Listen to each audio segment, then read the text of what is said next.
Welcome everyone to the session. I'm the Wombat of DM, and we're here for session 6 of the Seregen campaign with our mighty party down below.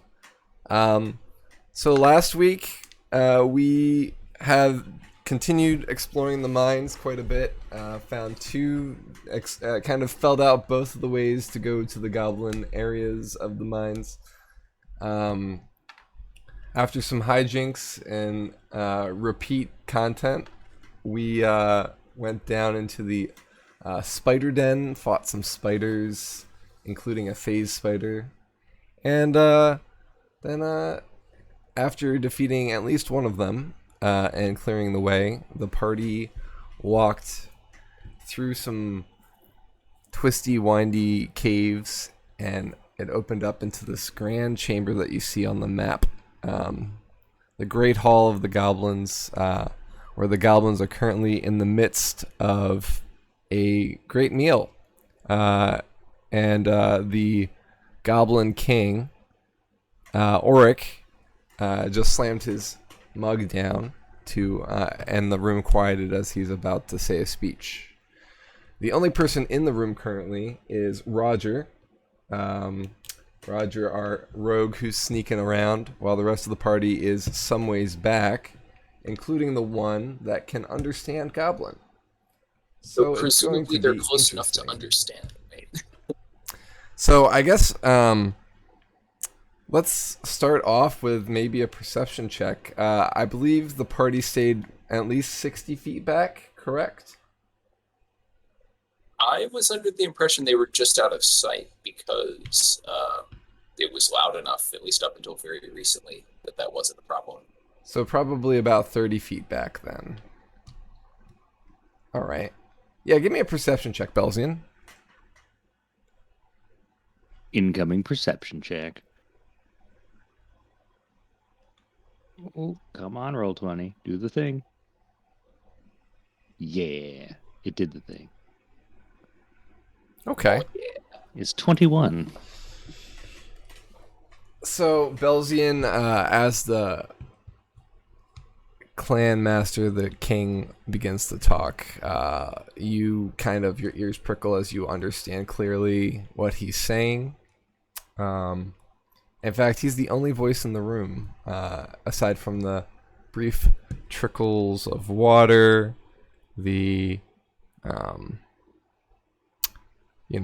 echoes of the cavern, the shifting of goblins. And just give me a second.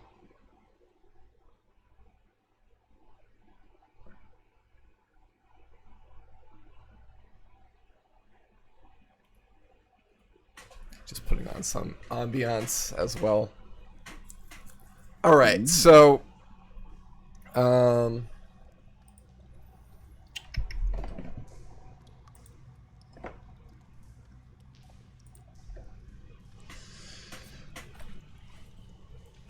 the Goblin King begins to speak. Gekshak Runkak Dan Dan Armanrak Dash Takan Dan Ralak Or Shalakak Dan Morlak Aktakan Dak Dan Magan Dugal Dar Dun Dekal my.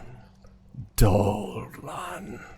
And he goes on from there saying things in Goblin that none of you understand. Oh, wow. Guys, are you catching this? As he continues to speak, the goblins break out into cheers, laughter, some hearty laughter at one point toward the end. Some even like mime somebody ducking for cover and running away in circles, and people laughing at the goblin. And then everybody grows quiet again as he begins his last kind of closing statement, it seems, as his voice swells and he shouts, and he ends the, you're not sure what any of it is except for one word, Roger, the last word that he uses, mouth teeth, which in Sylvan means curse. Wow, guys, did you hear that? This is quite an interesting development. Oh, that was quite the speech. What an orator a Goblin King could be. I didn't think it could be like that. So we blowing him up? Oh, no, were you not paying attention? It really sounds What he said, so. it really sounds like to me like the goblins want to blow us up. It sounds like the goblins have been campaigning for weeks against the Mithril brother mines and the other humans, and they are tired of their agreement of intimidation and fear and all those negative things. Now that they have a new ally in some kind of queen, they feel like they're strong enough to come up to the surface and maybe wreak some havoc. They are gloating about the at least 3 groups that have tried and failed to take them out, and even mentioned us as failures that did not. Hold on now. Hello? When did we fail? Oh, we were all hanging out in the darkness there. Alright, that's a different story, okay? There's a cliff there. Maybe So- they thought we fell off the cliff and found success, but Either that or they think the spiders got us, but we can use this. it sounds like they think they've done away with us, and they're ready to take their new queen. And they did mention their casters. They have some kind of new magician sort of goblin. I don't know. I kind of feel like they threw fire at us at least once in the last few days. It was dark. I don't know. I couldn't see it, but it does make sense. They're gonna. Well, you've been down here too long, my friend. I think we've only been down here for one day, but I gotta ask. So they haven't indicated in any way that the Mithril brothers are to blame for this. This is just them coming at the Mithril brothers because they feel high and mighty all of a sudden. Oh, no. What King Orrak was specifying is that perhaps they would expand the entire Goblin Kingdom to the surface. Right. But so this is absolutely just ambitions from them and not retribution. Well, in that case, I say we go find this queen. Yeah. Yeah, I'm What- pretty interested in what the queen could be in it too, to give them this much confidence. There was a bit of a pious aspect to this speech as well. Orrak mentioned that if Caillou, the god of silence and secrets, was smiling upon them, they could recover their brethren. Now, I don't know about you, but a lot of those goblins seemed pretty darn deceased. What could they do to make them not deceased? Necromancy? Oh no. So has the Dungeon Master, has the Hall of Goblins returned to being loud and noisy and There was such? a hearty cheer as the king said his final word of curse in Sylvan, and the kitchens to the northwest or northeast, excuse me, goblins began pouring out with more dubious-looking meat on platters that they were bringing out to the tables. The goblins begin tearing at. And the guard that was watching everything from above begins patrolling once more that's close by you. He begins walking down the incline, back down toward the cavern. At least for now. We'll say Rogers slunk off back to the group and heard Belzian's explanation. Oh yeah, I kind of feel like we're ducking in a corridor out of earshot. Did you catch the last sentence there? I understood one of the words, but not the rest of it. It is very interesting, Roger, that you mentioned that. They said that they will claim the city as mouth teeth, which is not a goblin word that I'm familiar with. It is Sylvan word. It means curse. Oh, Perhaps this queen that they're referring to is a fairy of some kind? perhaps a very necromancer type? Fairies are strange. You never know. I don't think I've ever met a fairy. How about you folks? Could Any you make a insight? perception check for me, Roger? 4. Oh, I can attempt one. 15. Okay. One thing I'll note for you is that just before the Goblin King began to spoke, in fact, just before he slammed his mug down, you saw a female goblin walk up to him and join hands with him, and then he began to speak. Can I still see that female goblin? Yep, she's still there with him. Is she cute? That's a good question.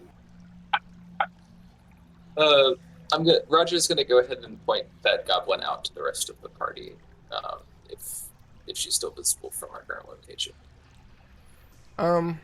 You'd probably have to lead them down to the opening of that passage. It Never- kind of twists in a kind of a backwards question mark. Gotcha. So there was a female goblin that went up to the king before the speech started. Perhaps this is the queen that they were referring to. Are there any more female goblins in the area, or is it all males? You fought both male and female goblins above. I would assume so, though I'm not well versed in goblin Goblin, physiology. What's your best count on how many goblins are in that room right now? At least 100, possibly multiple hundreds. Multiple hundreds of goblins and a possible goblin necro queen. Sounds like a recipe for many zombies. We'll indulge our paranoia for a moment. Off-topic question for the DM: is that Baja Blast you had? Yeah, Ah, dude, I just ran out. So sad. I got a whole bunch more. Potion of Baja. We were speaking of dubious food earlier. DM's got to find inspiration somewhere. Yeah, Maybe, nobody grants me inspiration. right. Back on topic. Maybe the dubious food is poisoned, and that's how they're going to make their zombie army. Because I It's feel like a probably- zombie army would do more than a goblin army. Zombies Probably won't feel just goblin pain. food. Would you like to know why I called it dubious? Is it human meat? It's I long mean, hey. pork. The Well, there's long Zippo. There were spider parts and humanoid parts that looked like they were grilled. But those are tasty. I try anything once. Said the person who got poisoned. Who got poisoned? I didn't get poisoned. Not I'll yet. try anything once and then I'll be dead. Remember, you anything, just always- anything that you fit into your mouth is edible at least once. I mean, Right, exactly. babies do it. And what's the mortality rate look like for kobolds? Pretty bad.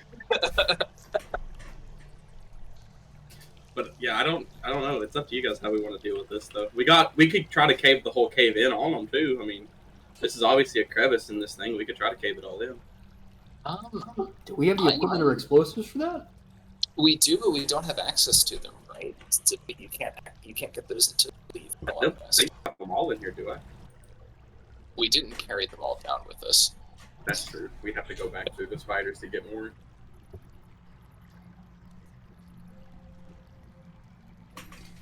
I mean, there seems like there's one thing that's got the kind of got a burr in their ass to get them moving, and that's their queen. So I just feel like we just need to keep an eye on her and separate her and, well, deal with her as necessary. I can't get that close to them with how much light's currently in this room.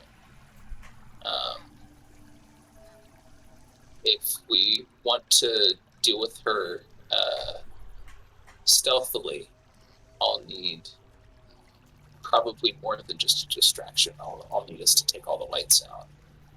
I don't know if that's practical. How big is this hall? It's pretty big. It's unreasonably large, I should say. Okay. Imagine outdoors, but underground. Makes sense. Mr. DM, did you want me to post the translation, or do you think my translation was good enough? Your translation worked. And I can just give you guys a view of the hall again. Yeah, currently I can't see anything on roll 20. You should be able to now. No, Roll20 is just a big black square. I can see it. Yeah, I can see it. I'm refreshing Roll20. So I've probably got a clear shot over there. It's just really far. And obviously, firing an arrow at their queen would There we go. draw attention. Ooh, Roger, I I don't can know also- if they would appreciate that. I kind of. I can feel notice that- blast over there too. I'm pretty sure. Oh, I can see now. This is good. Yeah, I can notice blast over there. So, fellows, if Roger were to shoot the queen, what would we do? I feel like the goblins wouldn't be very. I don't think direct engagement Happy is with our that. best answer right here. Well, I would say that we want to shoot the queen and then bottleneck them. So, unfortunately, if we don't have access to that dynamite or that explosive, can't really do that. But we could prep ourselves, get ready to climb up. I'll take the rear guard to buy Roger some time to escape, and I'll go blast and do that essentially, unless someone's got any traps with them. He looks to Roger. I have a bag of ball bearings. And some Well. climbing and lockpicking tools. Not much else. Well, the ball bearings might be something. We could put those on out here and, cover up the track back here so when they try and flood this way towards you, well, they gotta scramble over all that, slow them down at least a little bit. Now, It- the elevator is still on the second floor where we left it, right? Before we went down the ladder to get to where we are now. First floor, but yes. Ah, yes. Or first sub level, if you will. B1.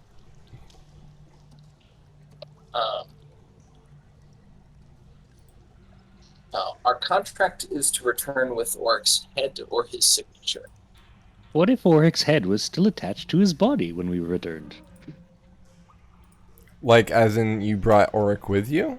Just bring all the goblins up to the surface. And hope for the best.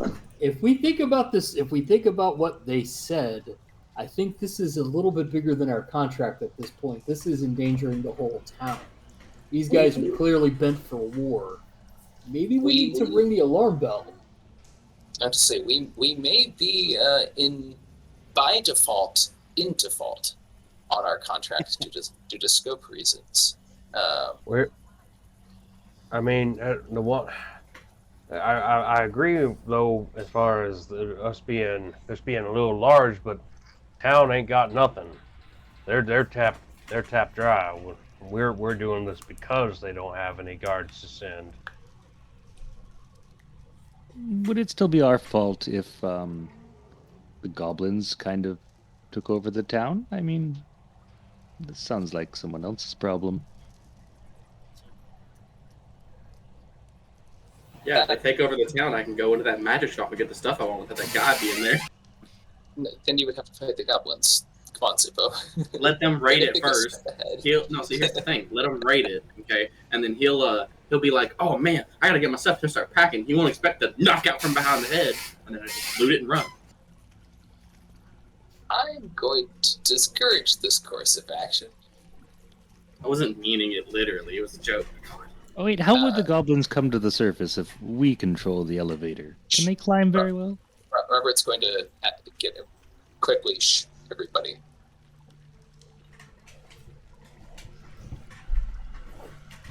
And listen. Roger hears the footsteps of approaching of a small to medium creature. How close are we talking? It looks like it's lingering for a second at the mouth of the entrance to the cavern that you just left.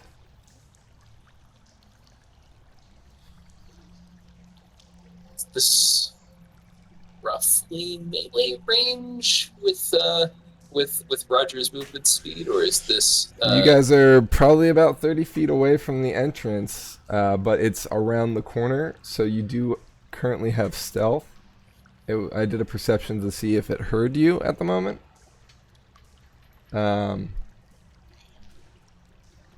So you're within a round's worth of distance. It's up to you whether you want to act or not. Is it one creature that I hear, or more than one? I'm sorry?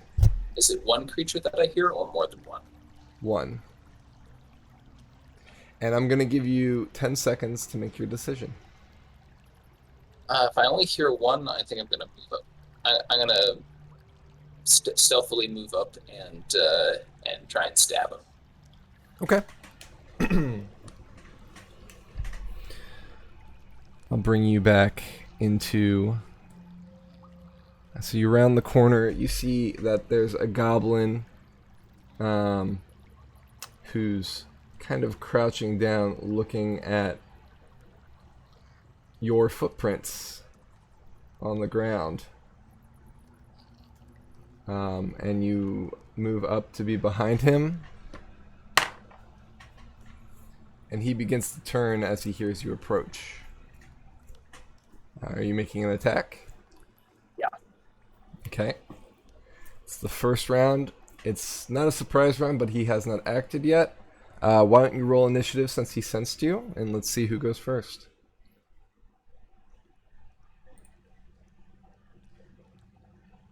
Oof. That's a very unfortunate low roll there. Let's see. What's your dex? +5. You go first. All right. And I don't have Very surprise. close. Very close. You will get assassinate because he hasn't gone. All right, and it's been a hot minute since that's been relevant. I have advantage on attack rolls against creatures that haven't taken a turn. Okay. Hey. So I get sneak attack. So Yeah, go ahead yes, sneak attack. and roll Thanks, for my Atomic. advantage here. 25 to hit. That's a hit.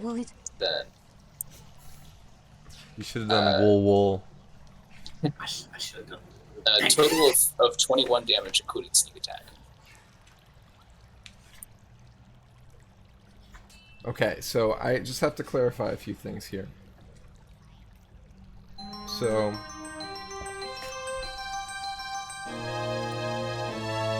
Bane, thank you for the 2 months. Can I get a wool? Wool.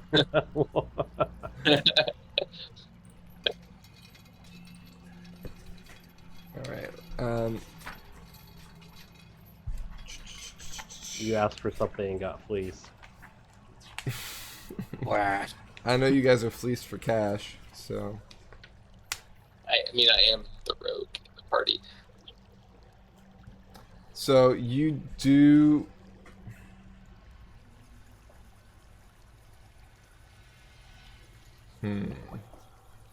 Yeah, unfortunately, you didn't get the surprise round, so it's not critical. But okay, so you said 25, 21. 21. Okay. He's injured, but he's Oops. not down.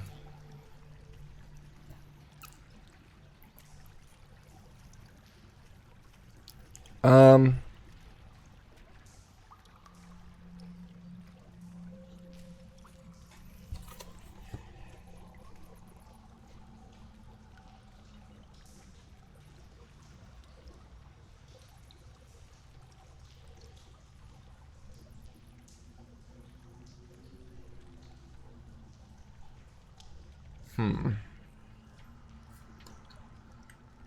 It's a tough goblin.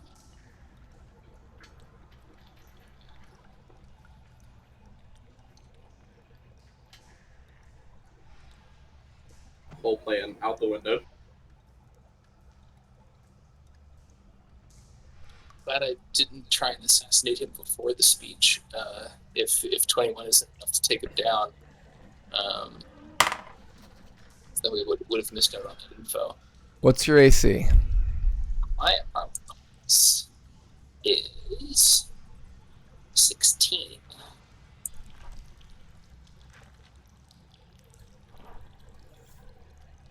Okay. That's a hit.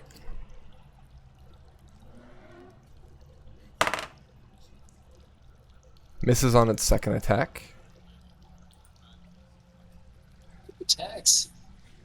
It kind of slams into you without drawing a sword and begins and slams you up against the wall, dealing 10 damage to you.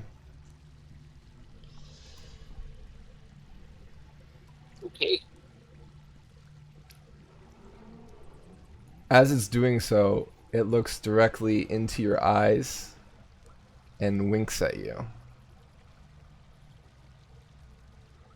And gives you a toothy grin.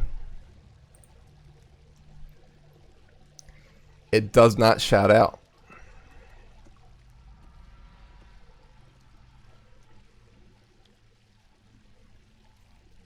Huh. That's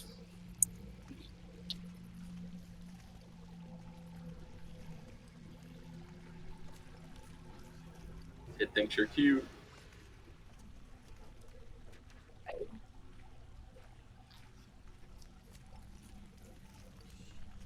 Do I recognize this goblin?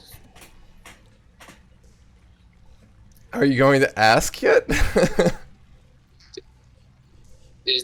Well, looking at it, do I recognize this goblin? No. It's not your previous partner. Okay. And as you look down, he's shoving you with both hands.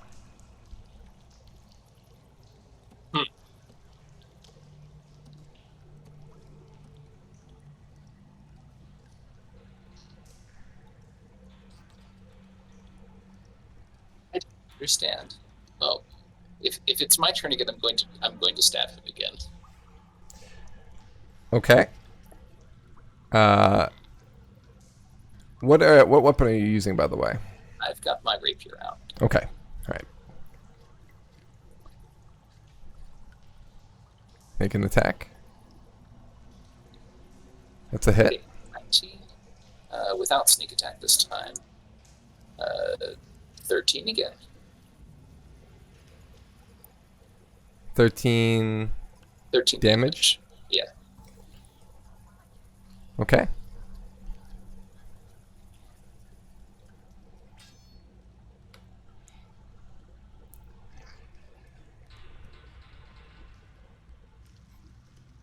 At this point, He fully disengages. Says out loud to you, "See you again, Roger."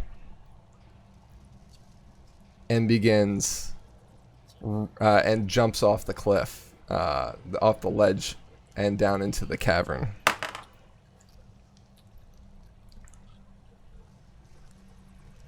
You can see him skittering down in the rocks and then moving toward the rest of the goblins.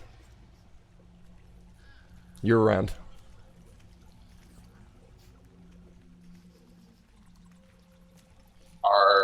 Does it look like the other goblins are looking at him? Not yet. I'll show you where he goes. So he's like about here right now.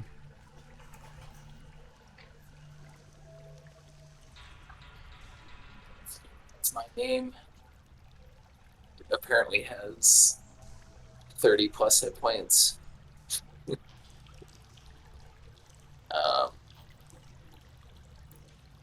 Spoken common. Yeah. Has 2 attacks. Say, if it's possible for me to say loud enough that that others can't hear, but that this goblin can, say, see you again. Alright, so if you're trying to be quiet, it's going to be 2d6 times 5 distance. So you say, "See you again." I'll roll for that to see how far your voice travels.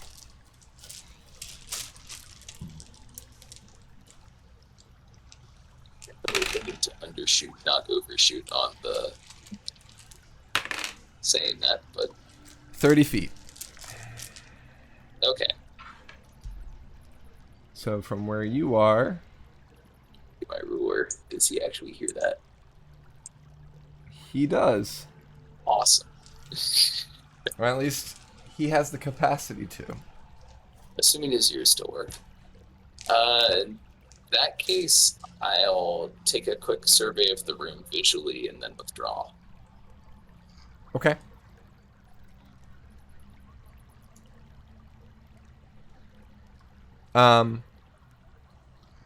You surveying the room, the goblin doesn't seem to be drawing other goblins to your attention, but it seems to be beelining it straight to Orrak. I'll whisper to the rest of the party. That goblin was unusual and knew my name.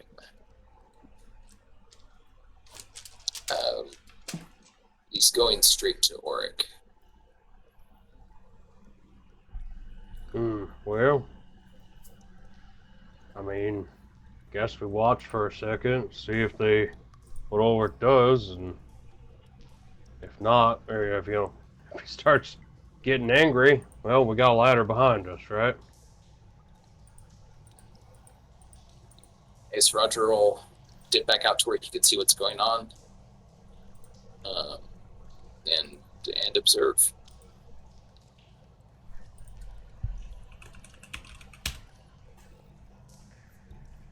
Okay. As you move back to the ledge, you see that the goblin is speaking to the female goblin next to Orrak, whispering in her ear, and after he finishes talking, they both turn and they look directly up to that passage, and she begins shaking Orrak and pointing that direction toward you. It sounds like a good time to leave. Orrak at this point starts bellowing orders to other goblins. The goblins closest to him at the neighboring tables jump up and begin moving your direction. Other goblins are kind of looking around kind of confusedly, but certain goblins that are greener in color than other goblins begin moving immediately and not confused toward your direction. I'm gonna dash back over to where the party is and tell them, let's get the fuck back up that ladder. I'll buy you some ball bearings. Throw those suckers out. So I'll find a relatively flat place to dump those out along our path on our way back up, Okay. just so that they can spread out without rolling down and getting stuck on the wall. Yeah, that sounds like a good time for a check. Let's do a knowledge nature check, because you're kind of surveying the ground. You know what? Survival would be fine. If you can do nature or survival for this. As you're trying to, like, discern the... Because you know that this slopes down pretty much the entire time that you were walking down. And there's also several other caverns nearby that were goblin-sized, of which you hear noises coming from as you pass them. I rolled a 23 for survival. You recall that there was a flat section closer to where the webs were. Not quite in that main cavern, but it kind of leveled for a bit before heading on a downward kind of spiral. As you continue back, how fast are you guys going? We have no reason to be stealthy. How Correct. fast can we go? I mean, you can do double moves all you want. Nelson and Roger can move quite a bit faster than the rest of the party, I think. Yeah, Ulrich is going to be the taking up the rear, but otherwise... Roger will probably hang back with Ulrich since he's trying to lay traps for the goblins. I don't know how well it'll work, but if we need to, Zippo can try to shatter the area, like the entrance that you were peeking out of, and try to close it in and see if that'll help. Like cave in that one particular spot. If you want to do that to the top of the ladder after we've all backed away, that might be practical. I don't know about trying to blow away this stuff while the goblins are chasing us. That works. Okay. Belzian considers writing a note, but thinks better of it and turns to leave.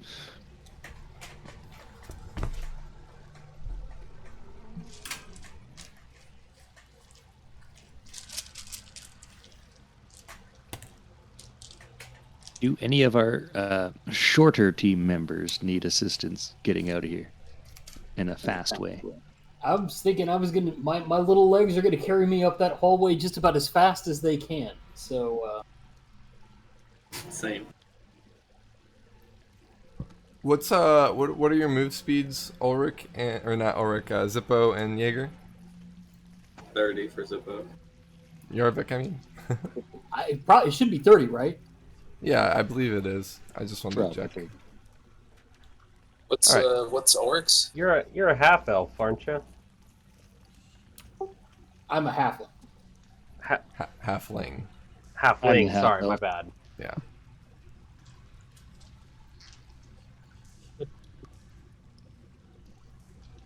All right. So, you guys scramble back up the cavern. The echoing of pursuit behind you, as more and more goblins join into the chase.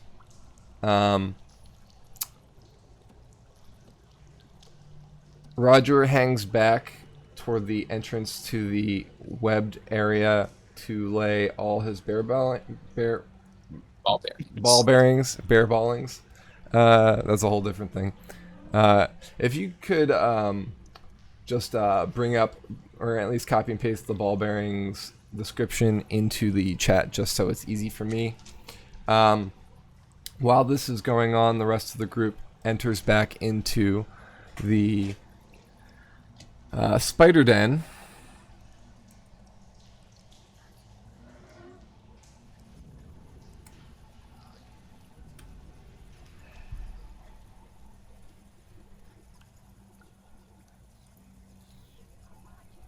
Where 3 spiders, large spiders, are making webs above. Have they finished any of these webs? They've strung a few lines, but there's no completed web. It hasn't been very long. In favor of just ignoring them. What if these spiders attack us while we are ascending the ladder? That seems very inconvenient. Perhaps we could draw them all down to the base level. That's my job, and Ulrich is going to throw a rock at one of them. Okay. Make a ranged attack.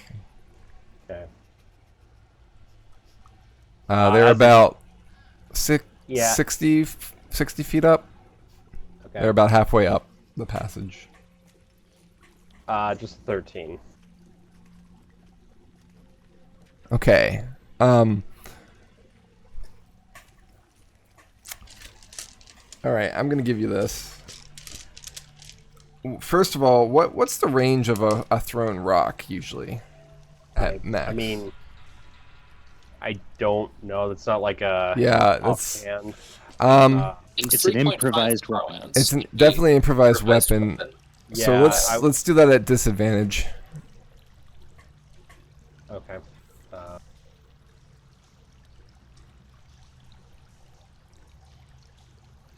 7. I mean, that's it. Doesn't matter whether you hit them or not. You're trying to get their attention. Right, so and telling the others to get up there. Right. I'm just trying to see how effective it is and where it goes. So it definitely doesn't hit one of the spiders, but it does clatter against one of the walls. It doesn't get caught in the web. It's actually good that you missed because if you were throwing directly at them, you probably would have hit the web and it would have gone silently. It clatters against the wall and falls to the ground. The spiders stop and kind of reach their hands out to like feel the strands around them as if they're listening for vibrations. When they don't feel anything in their webs, they start like looking around carefully, trying to see what caused the noise. He lights his torch. Okay, and let's roll initiative as they spot you. How close are the goblins?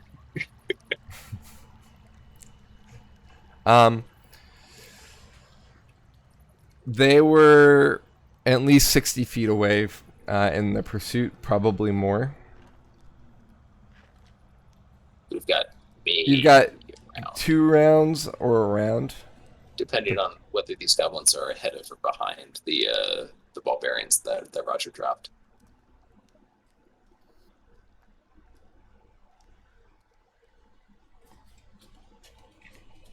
All right. Jaeger, what's your plan of action? Climb. This is not the fight that we need to take at the bottom of this ladder, so I'm going to get my butt up the ladder and then provide cover. Okay. Are you going to be doing a double move? Or is there a double move in 5th edition? Yeah, you can take your action to dash. Okay. Dash. Yeah. Oh, So let's How does that work with a ladder? how does that work with climbing? Yeah, I don't know how do you double time up a ladder. That's a good question.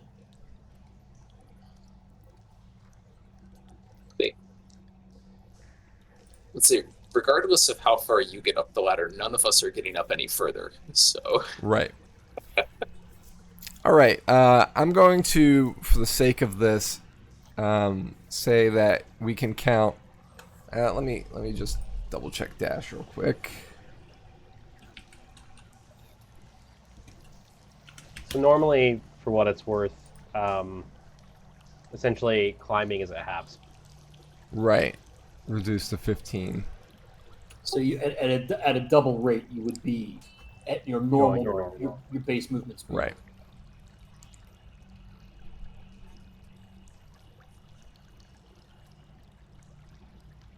So I'll say that you can dash to the ladder and then use your full move to go up the ladder 15 feet. But yeah, we'll do it that way. going down, you were able to go down a little faster in terms of lore because you were kind of sliding down the ladder like Dark Souls style instead of climbing up like we're doing right now. Sure.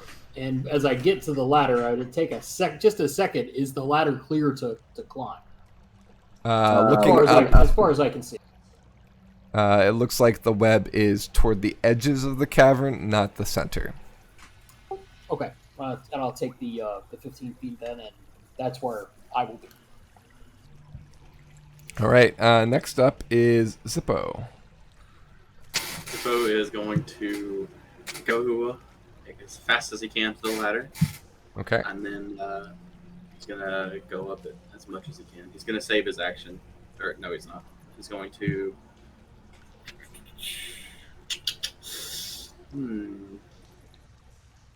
Should I dash? He'll dash too. Might as well. I'm gonna get not right underneath Jaeger, but about 5 feet underneath Jaeger, just in case he has to drop down any. Or Yarvik.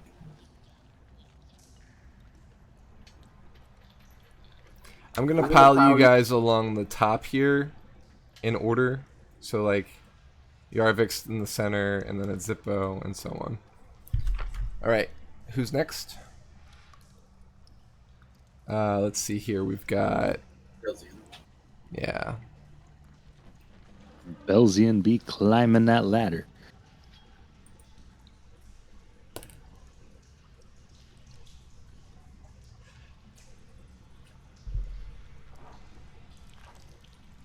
All right, so Belzian is now behind. At this point, the spiders begin descending the walls.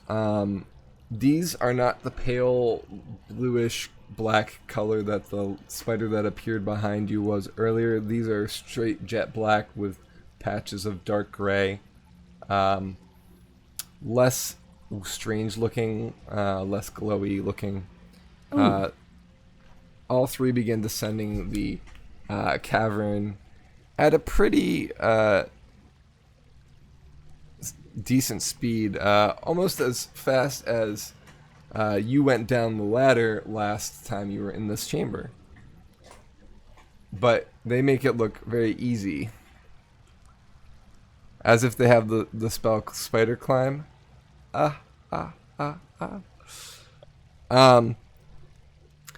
As they do so, one of the spiders actually detaches from the wall and shoots its web up the cavern and begins to descend down using its web to do so.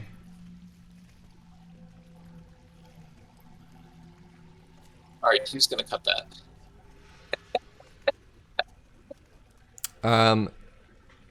So next is Roger.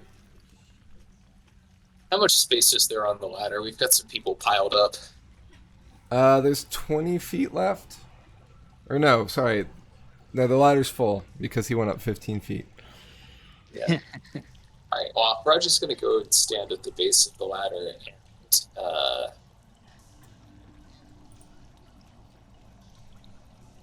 As a free action, can I throw out something as a? What are you doing? It's two-sided.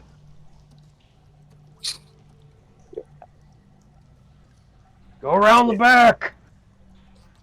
I could probably get up higher than Yarvik by going back, if the DM allows. Ulrich, take an inspiration point, and yes, you can go around the back. All right. Thank you. So I'm going to use my rogue bonus action to dash over to the ladder. Then I have my regular action and my move to climb it. Okay. Can I make it up 30 feet from that? Or I guess be 35 divided by 2 and 35 divided by 2. So 35 feet in total. Assuming Yes. 50%. You can move 35 feet. All right. Well, Roger will show everyone how it's done and get 35 feet up the ladder. Bringing you about level with where the spiders are. Yeah, but Because they're they not went next down to the 30. ladder. I feel like this is not how he intended for us to get out of here, but we're doing it. This is how I intended us to get out of here. That'll be my turn. Okay. Jordan begins chanting a spell.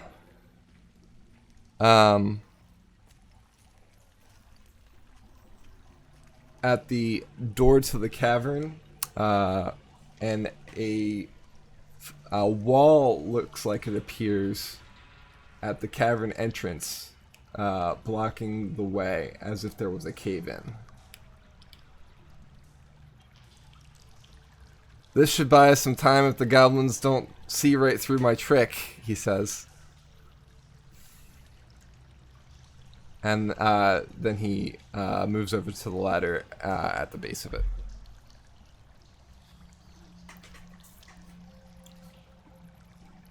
Orrak. Okay. So I know they're climbing down. Do they look like they're making any kind of attempts to go towards the ladder, or are they coming at Ulrich with fire? So far they were heading straight down toward the bottom of the passage. They're not used to creatures heading toward them. They're used to pursuing. So I assume that they moved that direction, assuming that they were going to be pursuing you guys. Okay. No reverse. Yeah, I think he's going to.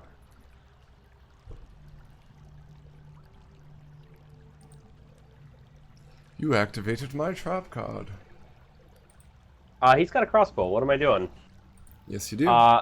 He puts the fire down on the ground, just kind of drops the torch, and draws the crossbow to take a shot at one of them. For a 21. Which one are you going for? Hangy or Wally 1 or 2? Let's go for Dangly. Okay. Dangly is this guy right here. Yeah. Where is your character in this map?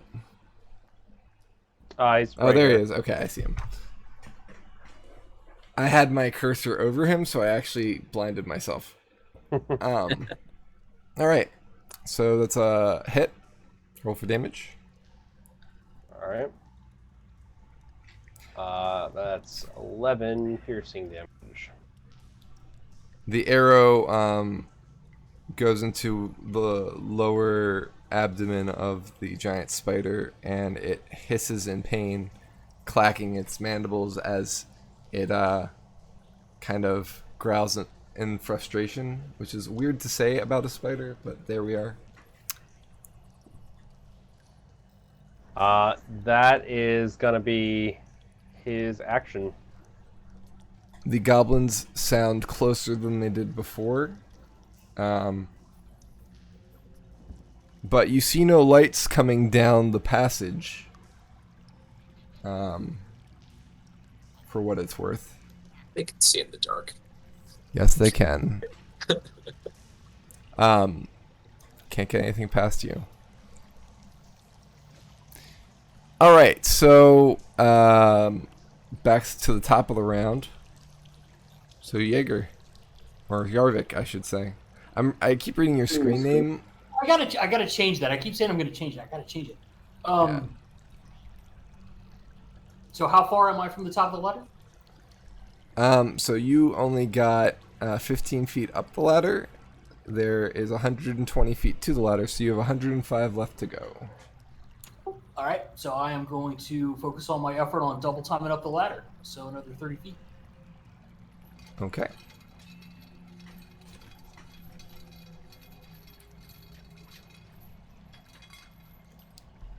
Zippo? I want to. Can I like? Okay, so I'm gonna climb to like not. I'm not gonna do my full movement. I'm just gonna go 10 feet up, and then I'm going to the one that got shot. Does it look like it's mostly injured, or does it look like it's like just mad now? It looks mad. Just mad. Okay. You're not an expert on spiders, but it definitely is growling and clicking its mandibles. So When I get mad, I growl. So. yeah. I'm going to. After I move the 10 feet, I'm going to look at the one that's injured and Eldritch Blast it. Okay. Or shot, at least. So Does the you 11 only get up to 25 feet. What's your Eldritch Blast? Is that 11 for your attack? Yeah. The Eldritch Blast misses it.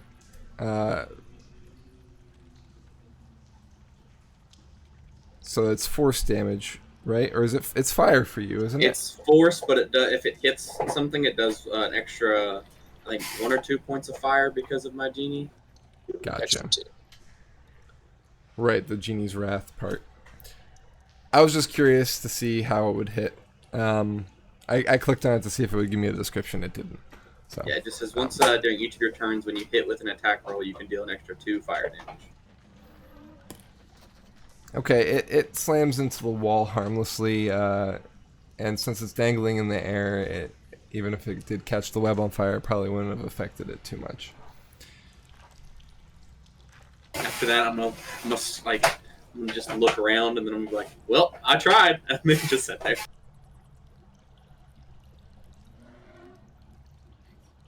That brings us to Belzian. Okay, how far up the ladder is Belzian? Like 10 feet? 10 feet. Okay. How far up the ladder is Roger? They would have passed each other at some point. Roger's Belzian's 35 feet up. Roger's 35, and Yarvik is 45 feet up. Yarvik has had a deep mid-ladder crisis and decided in mid-combat to change his name to Jaeger. So We'll discuss that later. maybe it's his middle name. I don't know. Anyways, as Roger goes by, Belzian says, "Oh, hello. I'd like to throw a dart at one of the dangly spider." So you've got 40 feet movement, right? Or 35? 40. 40. Okay, so you'll be going 20 feet up the ladder and then throwing. So you'll be up 30. So you're still in the same position you were. Yeah, like how far away is that spider? Which one? The injured one? Yes. It's about 30 feet from you. Okay, so I will hawk this with disadvantage because that's too far away. Okay.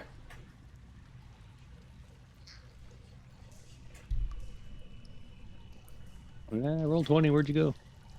So you got a 15 for your first try. Okay, does So 15 hit? 15 hits. All right, for 6 damage.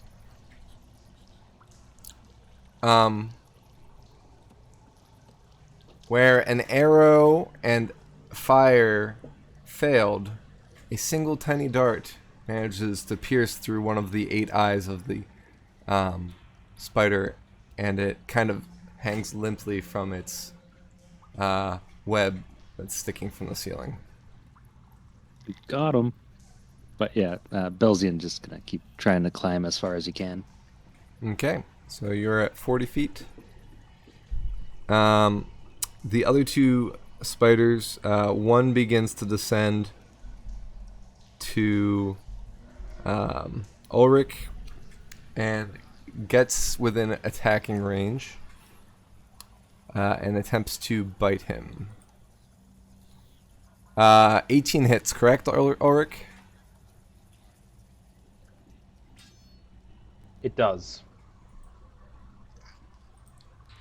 All right, that's going to be 5 damage, and make a Okay. Constitution saving throw. All right. That is a 20. Okay, you feel something enter your body, but you manage to... It just kind of leaves a reddish mark, like your skin's inflamed. It doesn't seem to be affecting you at all.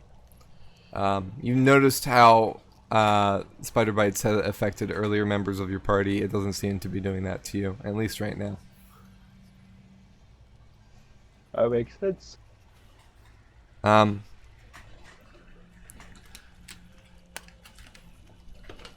It does have a half as much if you succeed, so...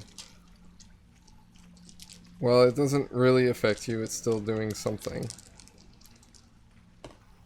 It's only had two additional damage, as it just stings a little bit more. Son of a bitch.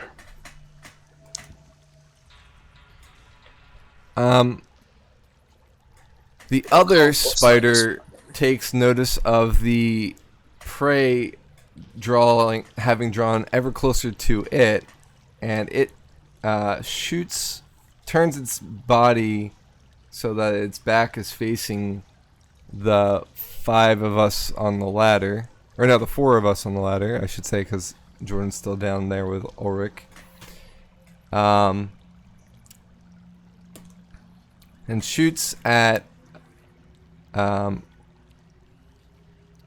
Yarvik because he's the top one on the ladder. But misses.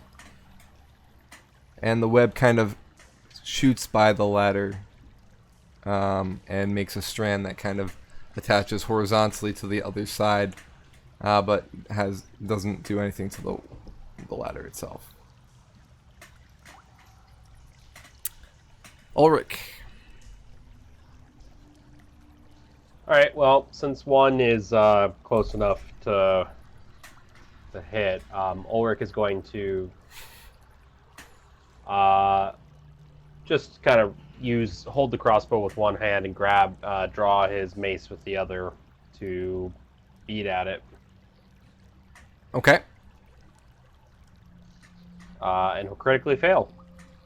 But you know what? I have inspiration. Let's use it. Yeah. Might as well. 15. And well used. You hit the beast. Yep. He'll deal 7 bludgeoning damage. Alright. 7 damage to the spider. It seems to be brained a bit. That is his turn. Jordan also comes over and begins attacking the spider as well. Or at least runs up to attempt it, kind of eyeing you like, should he do it or not? Yeah, I think as soon as Ulrich sees him, he's like, "Get up the ladder, damn it!" And he's like, okay. And he starts climbing the ladder. And goes up 15 feet.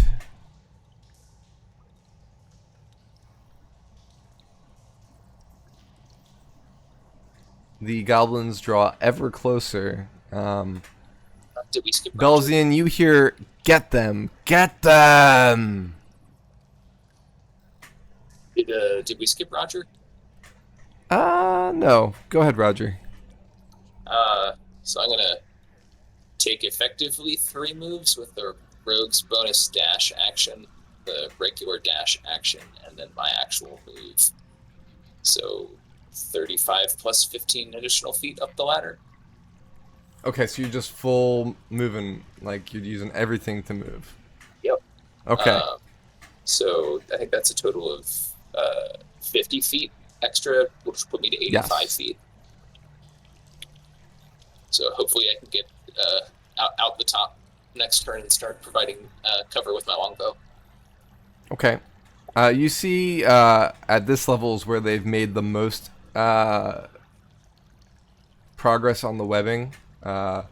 It's not reached the middle, but you can see that they've made one layer back almost completely between the 3 of them. So they're pretty good at making those webs. Roger's gonna kind of call down to the rest of the party. Hey, don't kill all of the spiders. They'll eat the goblins too.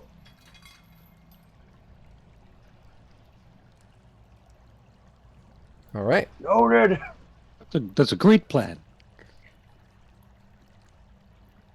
And sorry I missed your turn, Roger. But I'm just getting nothing angry. really attacked. Wait. Nothing really affected your order anyway, so I'll just make sure I don't do that next time. Oh, good. Top of the round. So that would be Yarvik. Again, I'm going to make haste towards the top of the ladder. I think I should be it should be at the end of 30 feet. I should be very near the top, correct? So next, you were at 45, so now you're going to be at 75. I'm further up than you. Yeah. Next round, you'll be very close to the top. Right now, you're more than halfway. got it. Looking enviously at our rogue climbing up the back of the ladder. Yeah, at some point, he's going to have to get onto the other side. I could do that at the top. Damn these long legs, normal-sized people. Zippo? Zippo's going to move his 15 feet up and then fire an Eldritch Blast at the one that's attacking Orrak. Okay.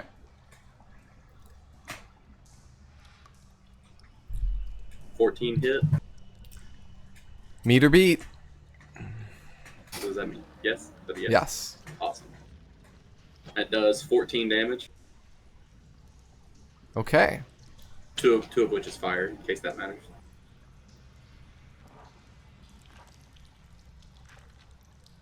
That seems to crumple the spider quite a bit. It doesn't die, but it sags in obvious pain. And as its long hairs sizzle and melt to its carapace. That brings us to Belzian. Belzian is going to climb the ladder. Okay. 20 Profound. feet up. I don't know if I can go up 20 feet without running into whoever's in front of me. Zip only went up 15 feet, which is Yeah. You could probably swing around the other side. I'd probably count that as still climbing, so it would be about the same movement. Let's do that. Inspired by Roger, Belzian flips to the backside of the ladder to climb up. Stylistically. Come to the dark side.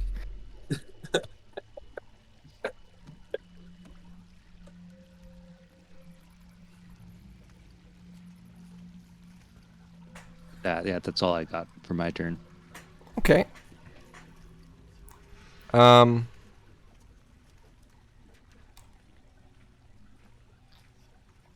spider that shot at Jaeger. Actually, let me just roll something while I'm thinking about this.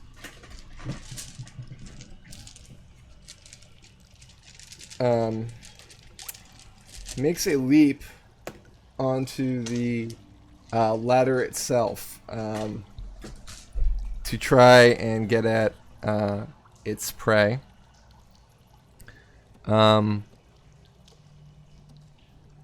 Belzian has passed Zippo, so Zippo is at the level with the spider.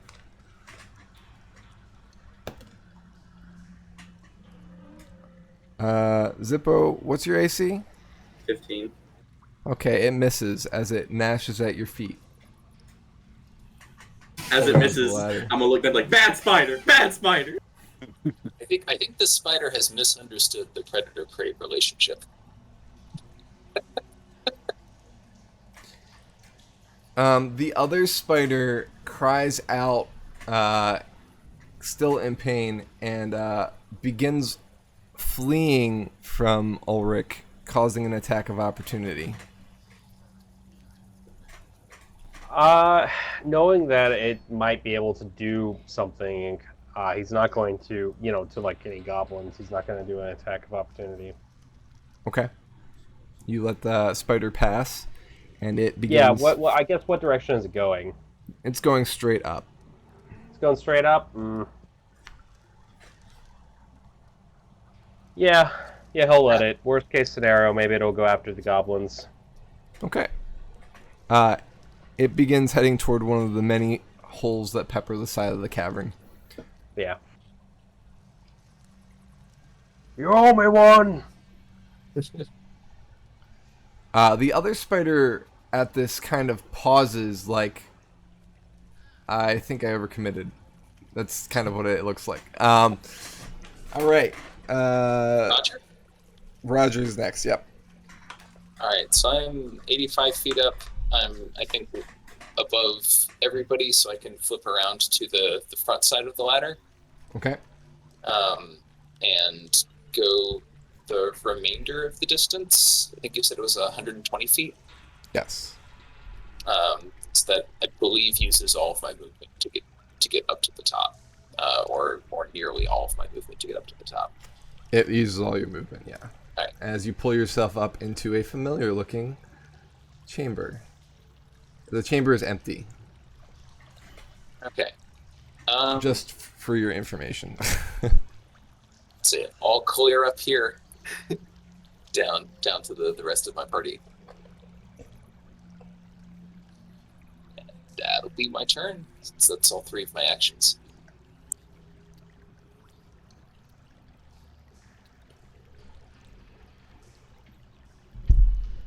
Ulrich. Seeing that everyone appears to be, getting to safety, he's going to proceed to the ladder and start climbing. He's got 15 feet of movement, so he can only go like 7 feet up. There is still a spider on the ladder. Oh, right. For some reason, I thought that one was also driven up. He picks up. So the spider is about 30 feet up between Zippo and Jordan on the ladder. Okay. Who's above you? He, unfortunately, he drops the mace to pick up the crossbow as a, I guess, is that a free action? Dropping the mace is a a free action. Picking it up would be... Pick it up is the action, yeah. Yeah. All right, well, he's doing that to try and get a, sights on the thing. And that's it. Okay.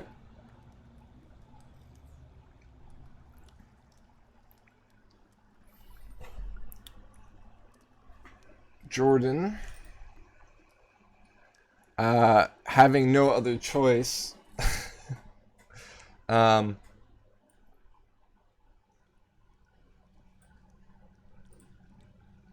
climbs up the ladder and says to the spider, "You'd think with that many legs you'd be able to clean yourself up a little bit better," as he casts vicious mockery at the spider and causing 3 points of damage.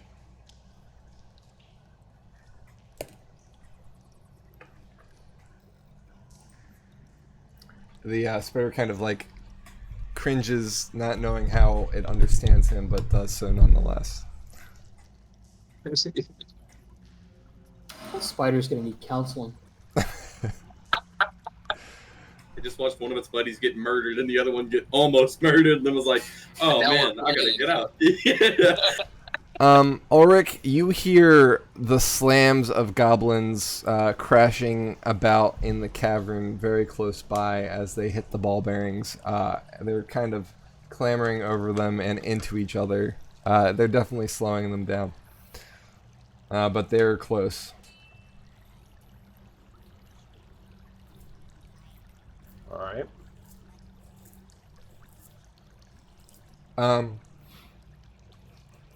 Jordan calls up and he up to the group and says, "They're here."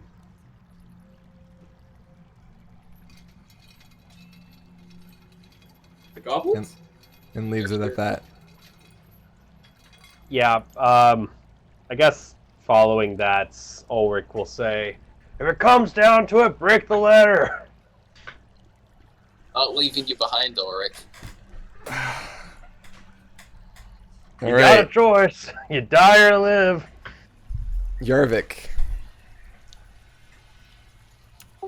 Hearing all this, Jorvik has once again decided to make haste for the top of the ladder, so he can begin providing some kind of covering fire to those still on it.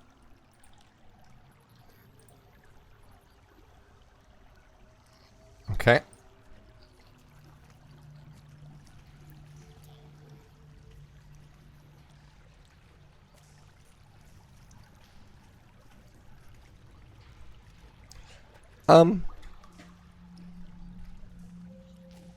I'm going to remind you of a ability that you have called Zephyr Strike, Yarvik.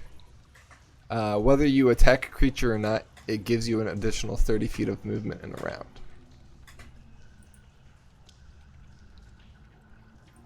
What is that under? Is that under? That's a spell.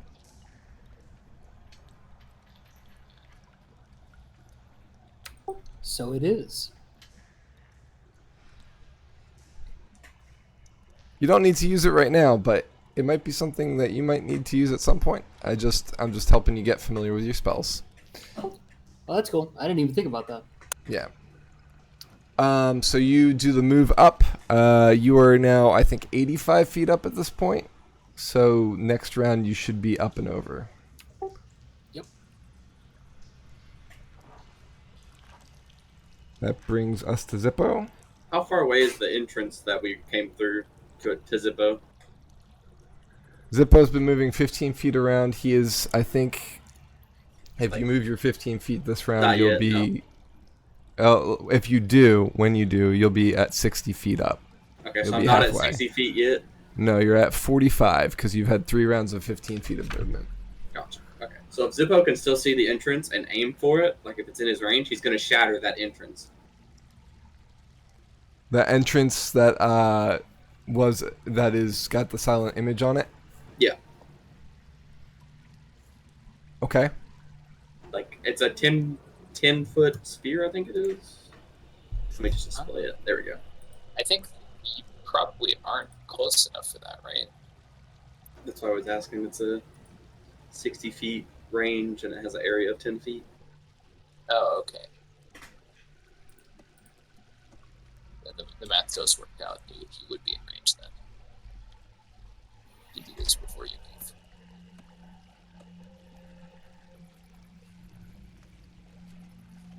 And I'm only doing this because I'm assuming where it says a non-magical item that isn't being worn or carried takes the damage. If it's in the spell's area, I'm assuming that the cave itself would count as a non-magical item that would take the damage. And I would hope that it caves it in a little bit. At least enough to slow. The goblins are there. Well, if I move, though, we'll be out of range. And I would rather have a chance to stop them from coming through at all and hope that we can get Ulrich up, then they'll be able to at least aim at him beforehand. All right. Yeah, go ahead and roll damage.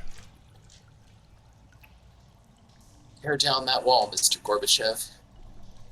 I'll do 11 damage on the sphere right there. To try to cave in, hopefully, some of the cave.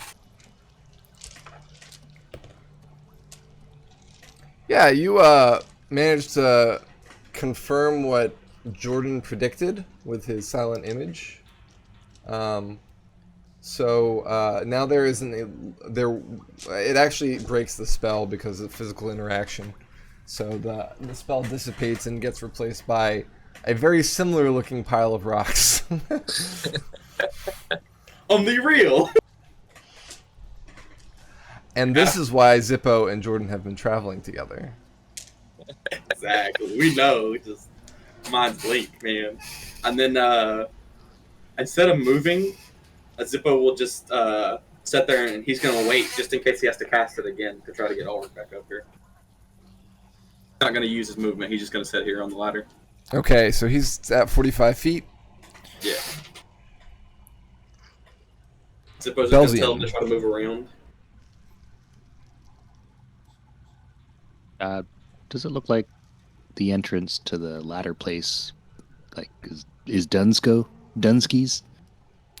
So he didn't attack the ladder; he attacked the bottom passage. Yeah, what's that looking like? It's partially collapsed. They're gonna need to dig their way through it to get to you. There isn't an open thing to clamber over top of it. It's a solid pile. Okay. Belzian curses his delicate ears and continues climbing. On the Yeah, other side of the ladder.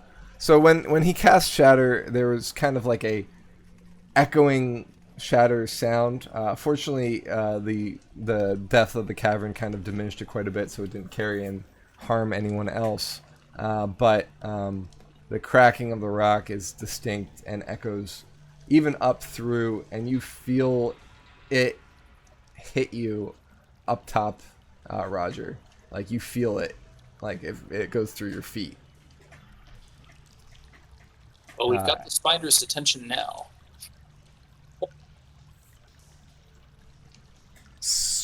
Yeah, I don't So think there's Banewell. any, I don't think there's any spiders near me, so I'm gonna climb. Climb! Okay. And that's it.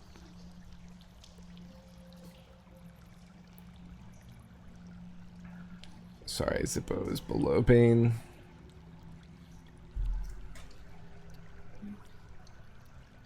All right, Amethyst.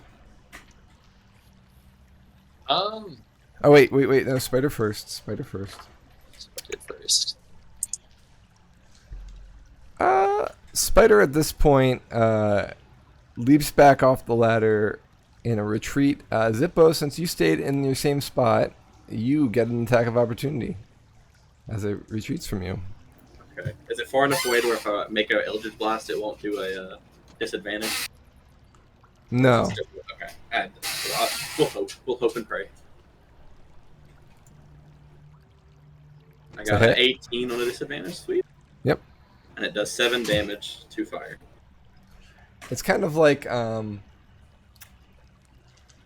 don't know, like a like you know when you were training to be a spellcaster with your genie back in the day, you were practicing using new spells and you were hitting targets. It feels very much like that. It's very like you just track it and hit it as it goes by, very nonchalantly. All right, go ahead, Amethyst. So I don't really see anything untoward up here at the top of the ladder. Correct. I guess if everything appears to be how we left it up here, Roger will draw his bow and ready in action to shoot any goblins that come into his line of sight. Okay.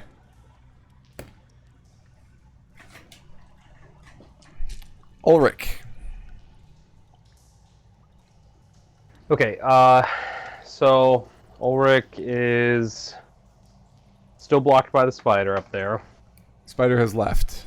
Oh, my apologies. It's on the screen. So I thought you'd said that, but I was like, just making sure. Yeah, he'll do the dash action, giving him 60 feet of movement. He's got it was, I think, 15 to get there, and then half of 45 is going to be 24 feet up. Nope, 22 feet up. So we'll say 20. It's 20. Yeah, 20 feet up, and that's his turn. Okay. So you were right below Jordan. Yep. He had to stow the bow, but the mace he had to leave behind since he was stowing. Right. Is there any significance? Yeah, correct. Is there any significance to the mace? Is it a family mace or a regular mace or? The mace would be a regular one. I think the axe and the shield would be, pretty familial. Just seeing what I'm making you lose. That's all. All right. Jordan, who's above you, is able to move up to where Zippo is. That's round. Goblins. seem to be up against the rock wall now, and you can hear that they're starting to try shifting some of the stones, and some of the stones begin to move. No goblins come out, but they're making quick work. Top of the round. Yarvik. Yarvik, you were able to get up this round?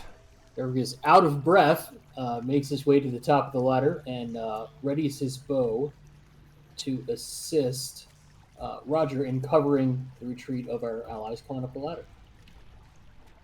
Okay. Zippo. Okay.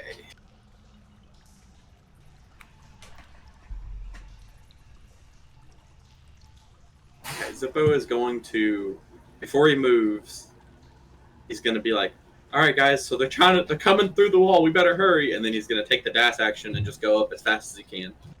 Okay. So that would be 30 feet. 30 feet. Because it's half and half.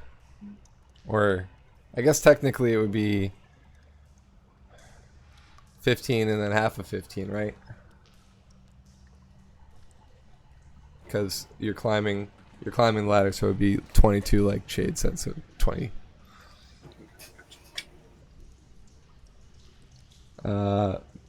Bane? Yo, okay. Would it be possible to get below anybody and like push them up the ladder faster? You could climb put somebody like Zippo on your back and climb with him. Oh, Zippo's going fast. Zippo's going zippy. Zippo's fine.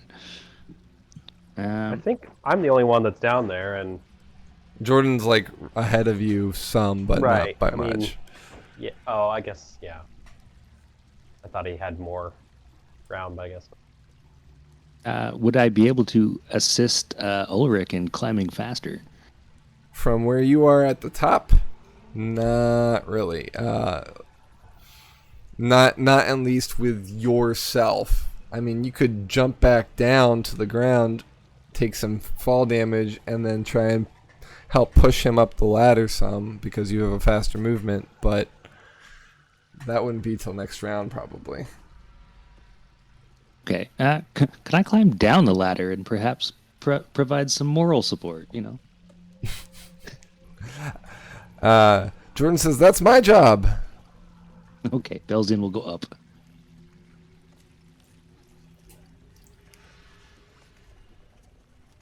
I must be getting close to the top. I believe you are at the top. I think your move just makes it with your speed. Hooah! 20 feet. Unmatched. End of turn. All right.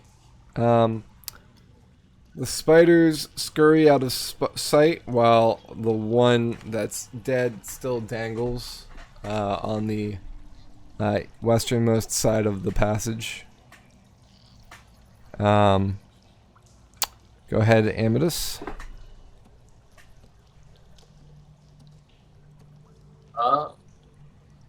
If there's still no goblins visible, Roger's going to take the same action, just readying in case something comes into line of sight. Okay. Shoot at.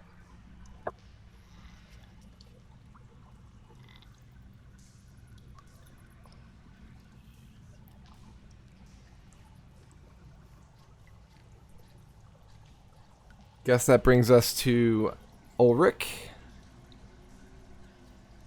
Ulrich climbs back down. No. He dashes up as far as he can get. Okay. So that's up to 30 feet, but I don't actually know how much is between him and Jordan.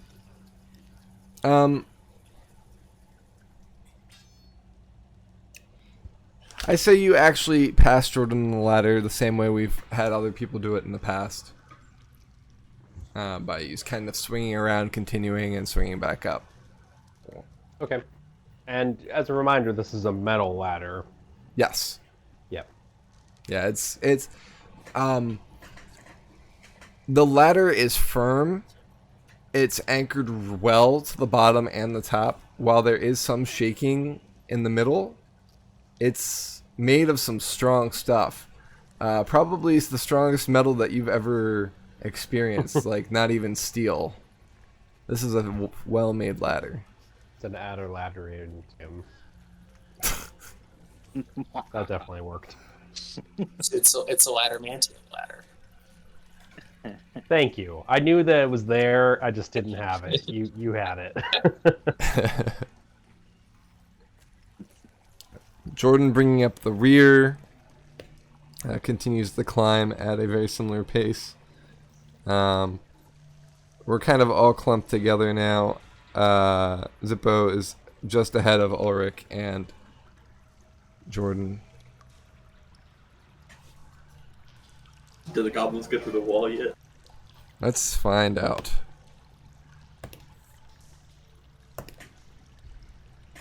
They do not. Some of the rocks seem to be giving the goblins some trouble, and as they shift around, and more rocks tumble down into the passage.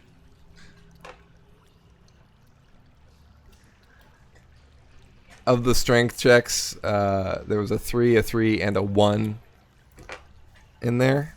So, a little behind this DM screen there for a second. All right. Top of the round, Yarvik. So there's not really anything for me to shoot at. Is anybody at the top of the ladder? I can help them up if they're there. Otherwise, Zippo's a good 20 feet below you, so not enough for a hand reach. You could probably extend something down. You don't have a 10-foot pole, do you, by chance? Just sticking out of your backpack? Yeah, no, I don't think that would particularly help him climb. I mean, I could poke at him, but I don't think that would help. Yeah, the only thing you could do to reach him to pull him up would be if you had a rope and you lowered it down to him and pulled him up. Yeah, I think we're probably just better to hold position. I am going to take a look around the cavern that we're in. I know you said it looked quiet, but I just want to give it a second glance to make sure that nothing is perhaps phasing into existence behind me or anything like that. Yeah, that's a good idea. Give me a perception check.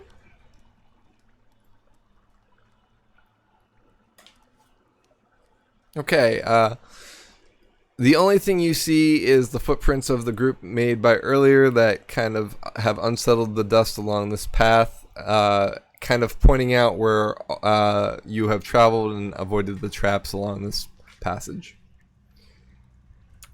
Okay. Basically, you look down the passage and you can I know how to get around all those traps because I can see a path through them. Very good. We've actually marked out one of the traps with the pipe. Oh yeah, with the carabiners or whatever the Pipes. Yeah.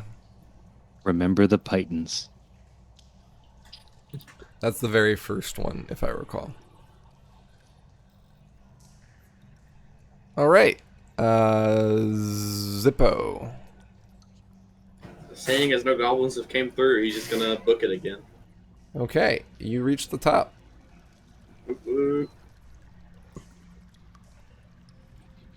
So we have 4 people up top now, because Belzian, who's next, has made it up, correct? I believe so. Yep. Belzian shouts down words of encouragement, you might want to hurry up, fellows. Time's a-wasting. I don't think there's much I can do up here, so that's about all I can do. That's my action. Time had fun, ain't wasted.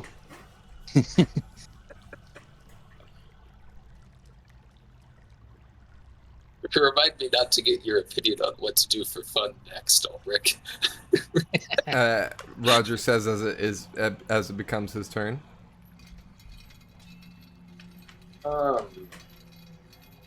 I'll continue to ready an action to shoot any goblins that come into view. Okay. Worth noting,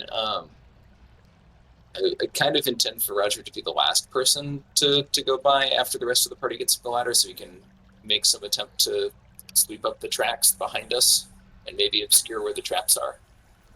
So are you readying an action, or are you said you're making a note to do that when we go down it? Yeah, when Okay. when the last people get up and we, start climbing over the barricades after the rest of the party gets past the traps. Okay. Duly noted. I probably won't remind you, but duly noted. Yep.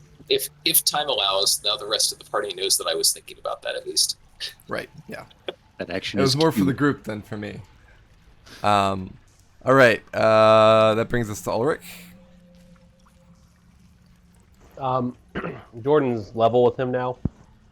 Yeah, just about. Just about above or just about below? Just about. You guys are kind of like. Jordan's on the opposite side as you. You guys are kind of neck and neck, so more like X, like that. Okay. He is going to ready an action, and that Okay. readied action is to move up to his 30 feet, so 15 feet here. After Jordan gets past, Okay. so that we're not like gunking up the top. We can easily maneuver up there as needed. Sure. Jordan also moves up, so I think next round you guys will be up at the top at this point, if my math serves me correctly, which it does. I'm the DM, so saith me. We trust you. And with that, it becomes the goblin's turn, and the rock shifts even more. But instead of piling on top of the pile, the goblins burst through the hole, banging on shields and waving scimitars. And they pause for a moment, look around, look up. They start pointing hurriedly up the ladder and begin clambering up the ladder at a similar speed to the rest of the party. That's Slowly. true. Some of our ready actions, right? Yes. So I'll begin pulling in some goblins for you to see. But I believe both Yarvik and... Or no, Yarvik, you didn't ready an action this time. You were looking down the passage. Correct? Correct. Okay, so it's just going to be Amethyst's character, Roger. Righty. Start taking pot shots at him.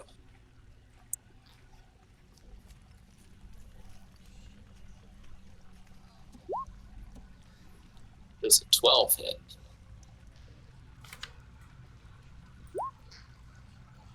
Give me one sec.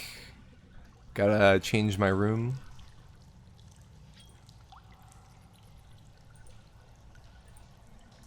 It does not. Yes, Roger will be very, very disappointed. Say again? In that case, Roger will be very, very disappointed. That's all I got. All right.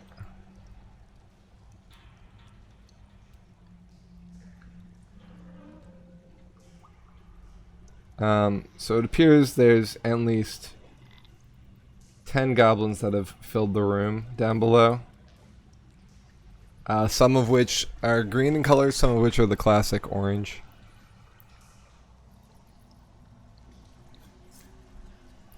And you can hear the sounds of more further down the passage.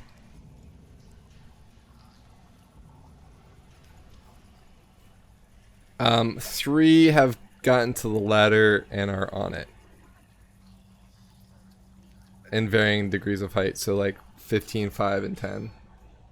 I don't know why I did in that order, but anyway, top of the round. Let's go to Yarvik.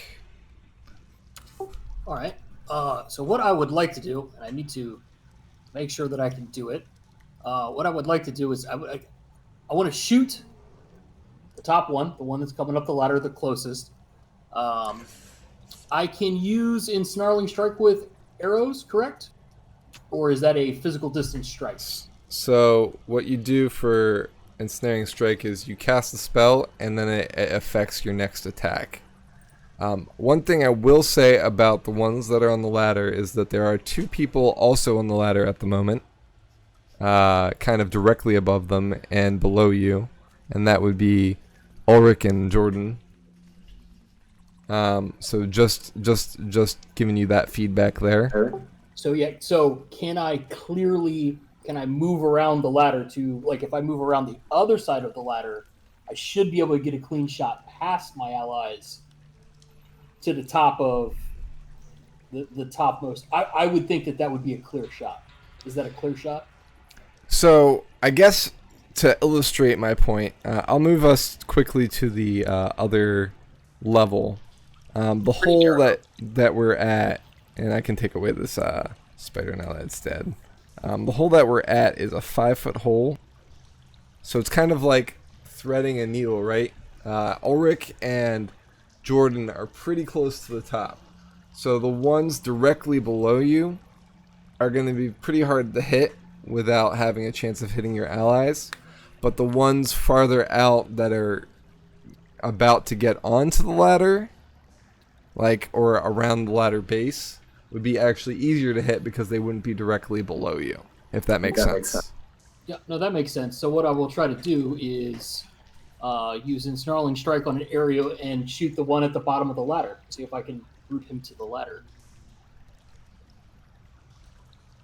Alright, so let's look at Ensnaring Strike real quick. Next time you hit a creature with a weapon attack before the spell ends, that spell takes 1 minute. Like you have it for a minute. The next time you hit a creature with a weapon attack before the spell ends, a writhing mass of thorny vines appears at the point of impact. The target must succeed on a strength saving throw or be restrained by magical vines until the spell ends. There's a way. How do I put it in D20? There's a way everybody does that. I don't see the button for it. It's right underneath the roll. It says cast on. Cast on VTT. Okay, so I was gonna just put the text box up, but okay. Yeah.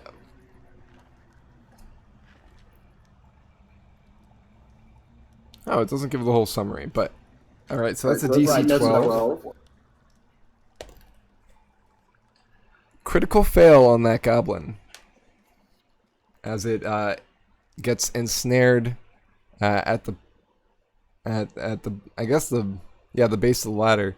Yeah, the other thing is, like, the thorny vines probably wouldn't be as potent in the middle of the ladder, so this actually works out pretty well.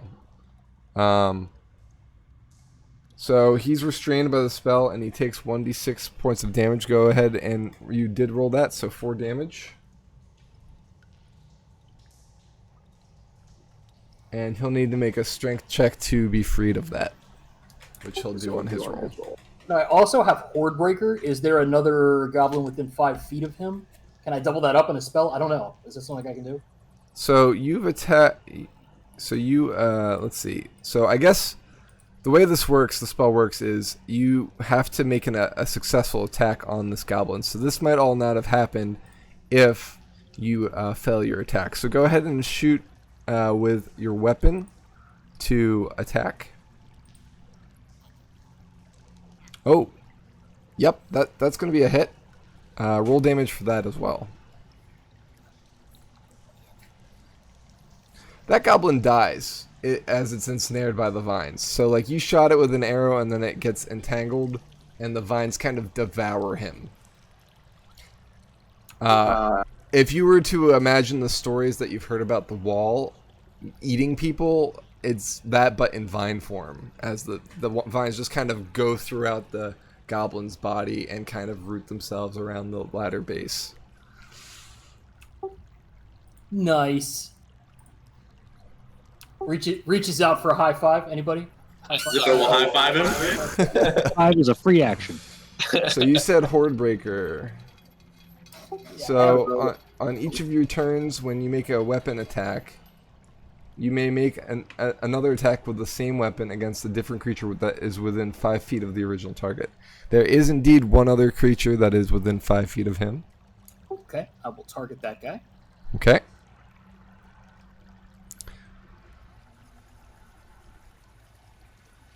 Yeah, that's also going to be a hit.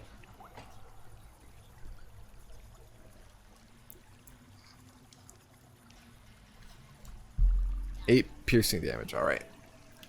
So you pepper another with an arrow. Jaeger is being given the opportunity to finally show his marksmanship with his longbow. All right. Awesome. Next up is Zippo. Okay, I'll shoot at the one that got the second arrow. Okay. So they're 120 don't feet hit. down. I have 300 feet range. but Okay, I got cool. an 8, Just making so sure. I got an 8. Can an 8 hit, please? Sorry, that doesn't hit. It kind of hits the ground next to him, and he kind of goes. "Arr." Should have let Yarvik roll for me. Yeah, Eric made some pretty good rolls there. Okay, Belzian. There do not appear to be any hostiles up at top here. Correct. And there's still a couple people on the ladder, yeah? 2. Belzian's gonna pop a squat. There's not much he can really do on his turn right now.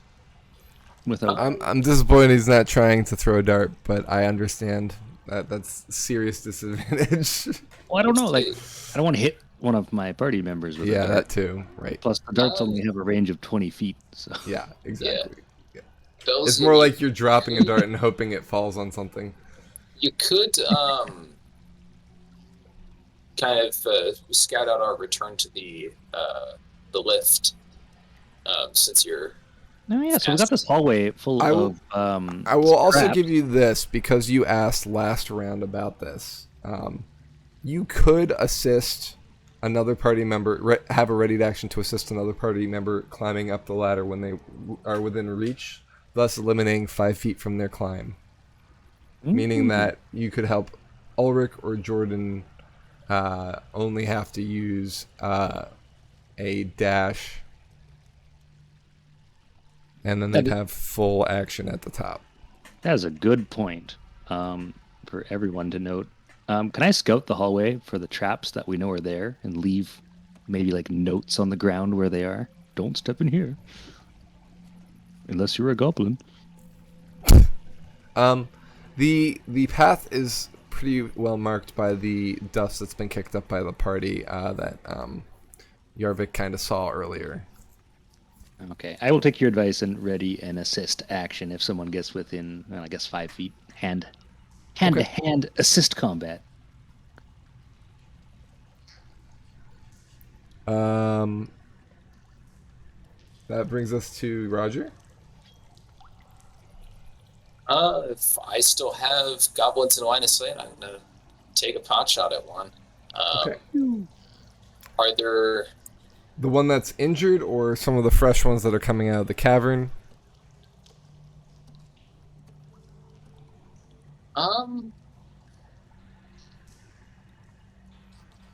The one that's injured's taken quite a bit of damage. I'm gonna shoot at a fresh one. Okay. Ideally, one of the same color of the one that was injured. If I have clear line of sight to such a goblin. So these goblins you have a clear line of sight for. These ones are directly below you, but I have you over here to kind of so that you can actually see them. It's an awkward map to be doing this. Vertical is never convenient. What I should have done, and I'll note this for next time I have a vertical section, is I should have mapped it out vertically as well, so that we could see where we were in the passage.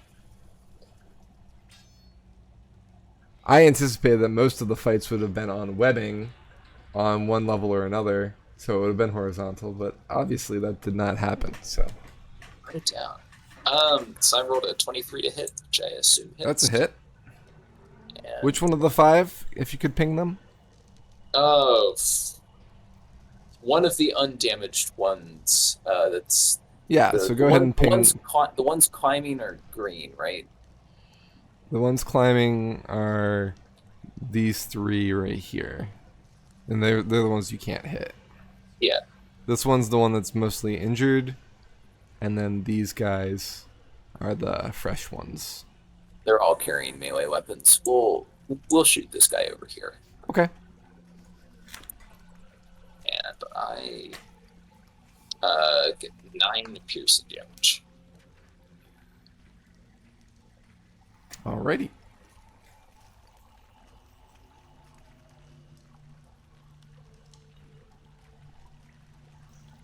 Ulrich. My turn. Excuse me. So has Jordan goes after Ulrich, is that right? Yes. Okay. Yeah, so he is going to again we have 40 feet of movement if I'm doing my math right. Is that right? Or no, 30 feet. Yeah, about 30 feet. Okay. So right now you're about 20 feet from the lip. So with Bane's assistance, Benji, stop tearing up my rug. With Banewell's assistance, you can get up and have a full action. Yeah, instead of but having to use your dash. he's going to make sure that Jordan can get up there. Okay. So Or- are you planning to delay your action until after Jordan? Yeah, he'll do a readied action. How and it's about 30 to 40 feet below me as a goblin. No, wait. So you're Oh, okay. 20 feet from the lip, so there's 100 feet below you, 15 feet Okay. from that, Cool. so 85 feet below you. Yeah. One thing he actually, rather than delay action, no, I know I can't break these legs with my bare body, so just gonna delay that action for movement. Benji! Ulrich, do you have any oil you can dump on the ladder since you're the lowest? I don't think that Ulrich does have any oil, but I'll check it up. Speaking, I have a flask of oil, but I'm already at the top. People can always shatter the top once everybody gets there. Because Jordan has you dump oil on he him. does have a torch, but I guess not oil. So, oil. Oh,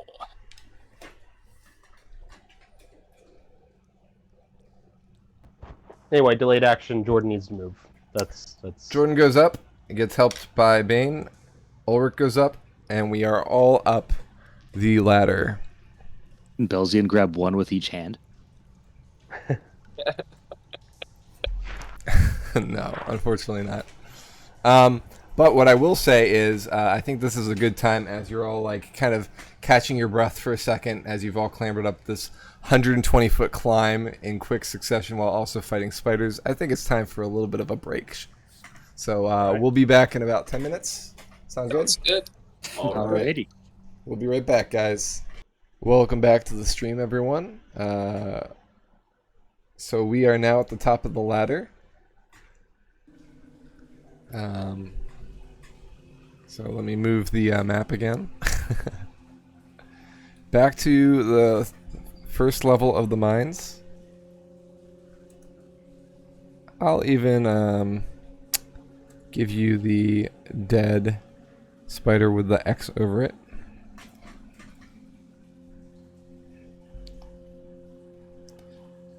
Yeah, let me fix you, Ulrich. There you go.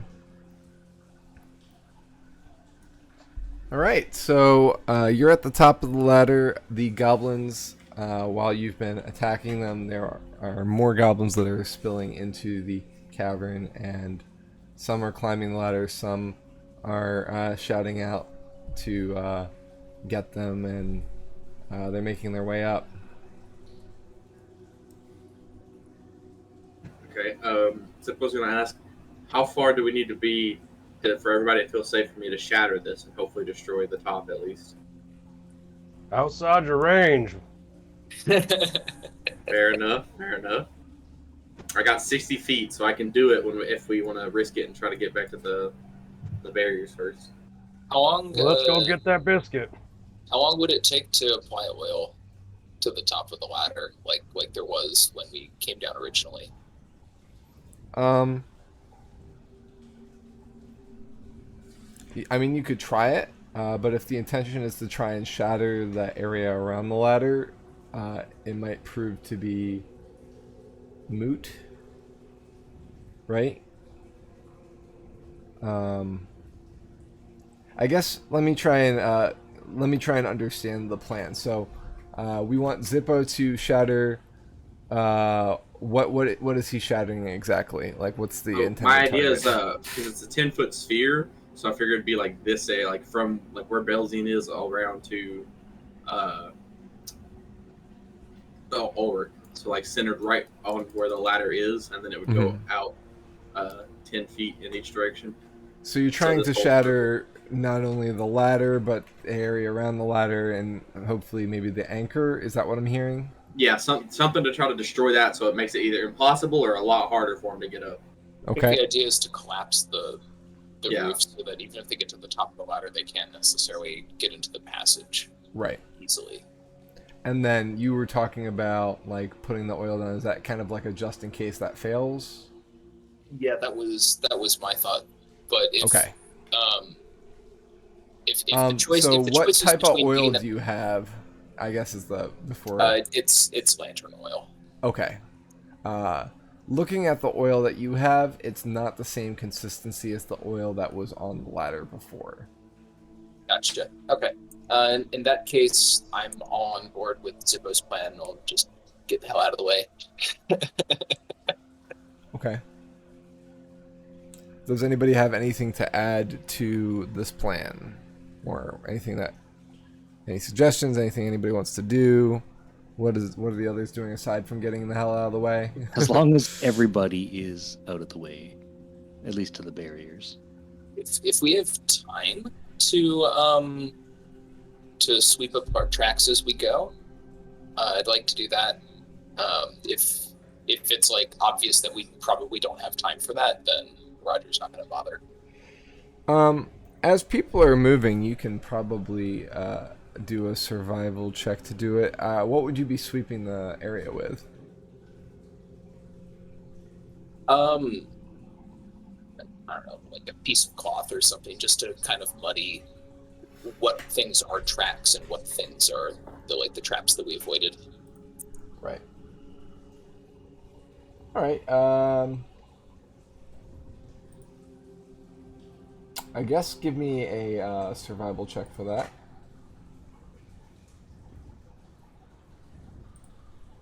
Oh. 23. After having not found really much of anything to kind of sweep the ground with, like no broom or a spare cloth or anything like that that's in your inventory, you kind of make false tracks so that it looks like people have traveled along multiple areas along the pathway, including the areas the traps are themselves. Being careful not to trigger them, of course. Basically, I think the way you do that is you kind of step everywhere but on the traps, but it looks like somebody took a step in that direction, if that makes sense. So like the footsteps are far enough apart that it looks like people walk there, but not necessarily on the trap itself. I will note that the Python is still drilled into the ground at the end of the passage, and that you were not able to obscure by that mean. Yeah, I don't think we have time to try and rip that out of the stone. All right. What does everybody else do? You go ahead and move your characters freely.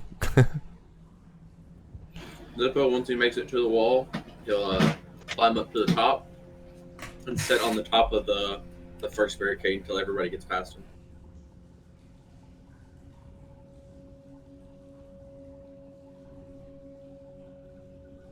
Once everybody gets past him, he will shatter it. Belzian's helping make sure everybody gets over the barrier, although he has no doubts everybody will be able to GTFO of there. GTFO OT.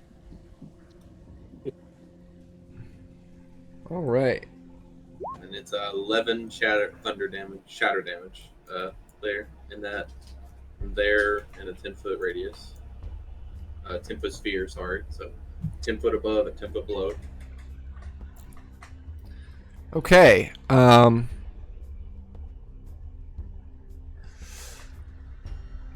While I'm saying this, Zippo, you cast Shatter on that area. And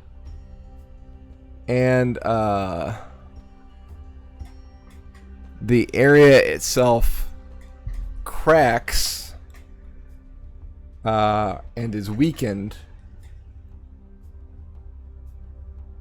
but it doesn't collapse.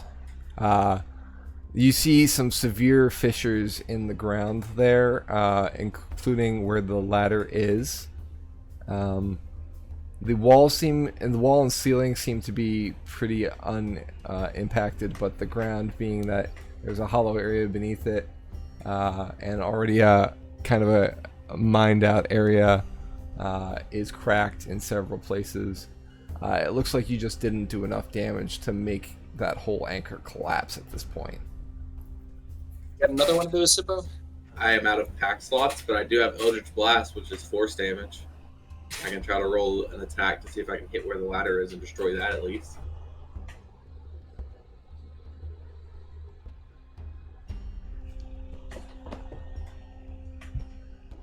I don't know if that would count for that or not. Jordan, what about one of your images? Do that? Let's see. What could I do that might assist? Just, you know, Give me a spell slot. like you did earlier, make it look like it's collapsed. They heard the noise. Jordan kind of waves his hand and makes a shattered looking hole in the ground where the ladder is broken off in that section.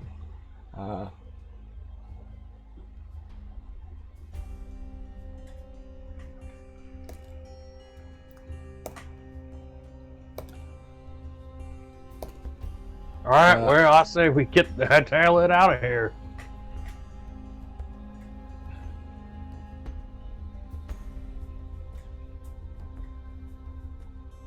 Seems fair. Indeed, fellows. Let us make haste, as they say. We've got did we pick up those books from the vault? We either took Zippo them has the books. or copied them into our journal. I'm not sure. Zippo didn't pick him up. He's very sad to do that. He's very sad we haven't had a long rest so we can put the chest in there, but Sorry, what?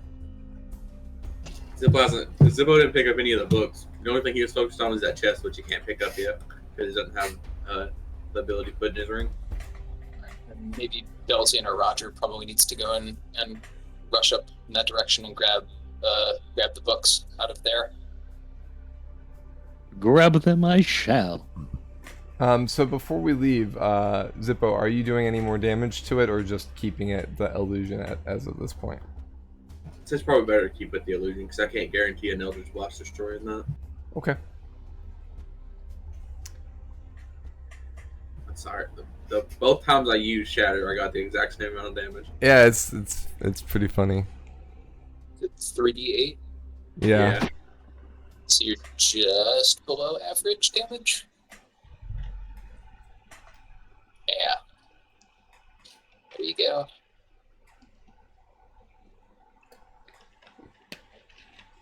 Roger will run up with Belzian and kind of keep an eye out for other enemies.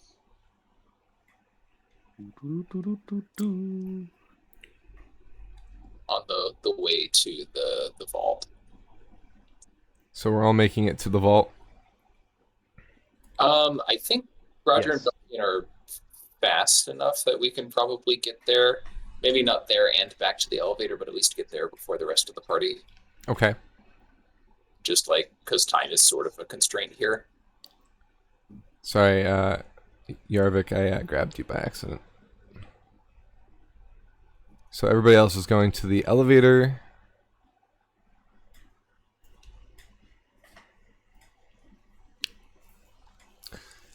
What are you grabbing from the vault room? The books, the record books.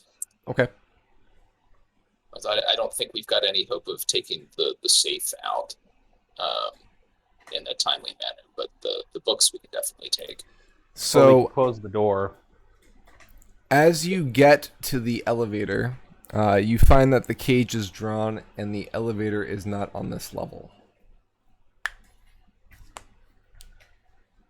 Uh-oh. Does it? You see the cord in the center of the passage. It's been lowered. Yes.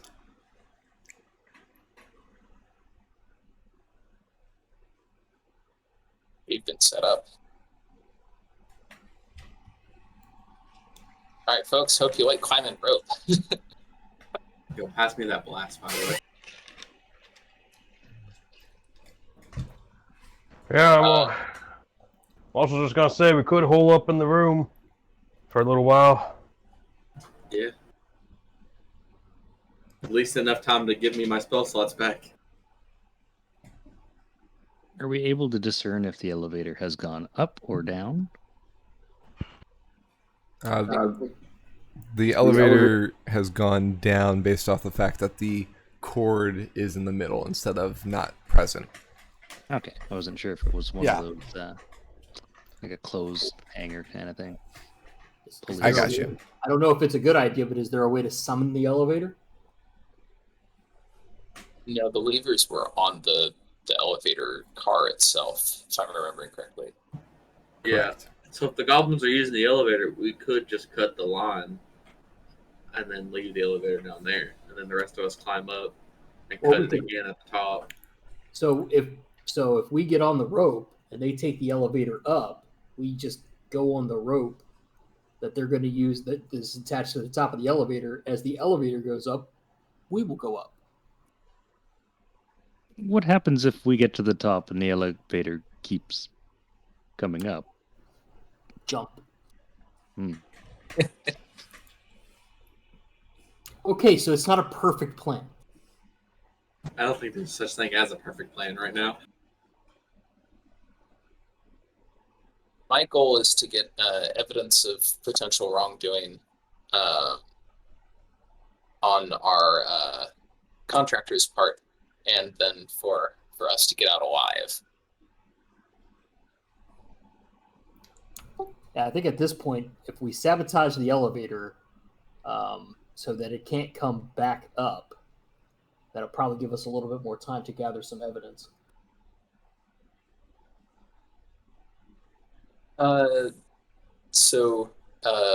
Wombat. Don't tell the group. No, this is a question about the elevator cable. Okay. Is this a rope or is it like a piece of metal cable? Is this It's something that we can metal cut cable. easily? Or, It's metal cable. Okay. So our chances of cutting this are pretty low. Unless we all roll natural 20s on to break it. All 6 of us. Like Ulrich might be strong enough, but Roger definitely is. And he's thinking from his amount of strength, at least. I'm in favor of getting the books and climbing the rope. And Roger's going to go to the vault and attempt to grab the books first.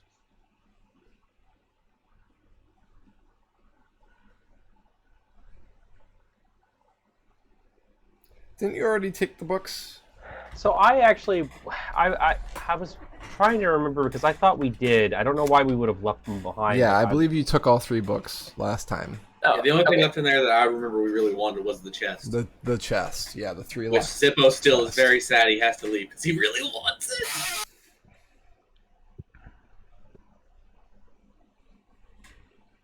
Just because they were not necessarily incriminating, but like potentially useful. But I didn't have them in my inventory, so maybe I'll Check my notes to see if those were something that Roger took. I believe it was Roger that pocketed them. So if you didn't note them, you should put them in now, and I'll give you that. My notes say I copied, like, I think you copied what the map.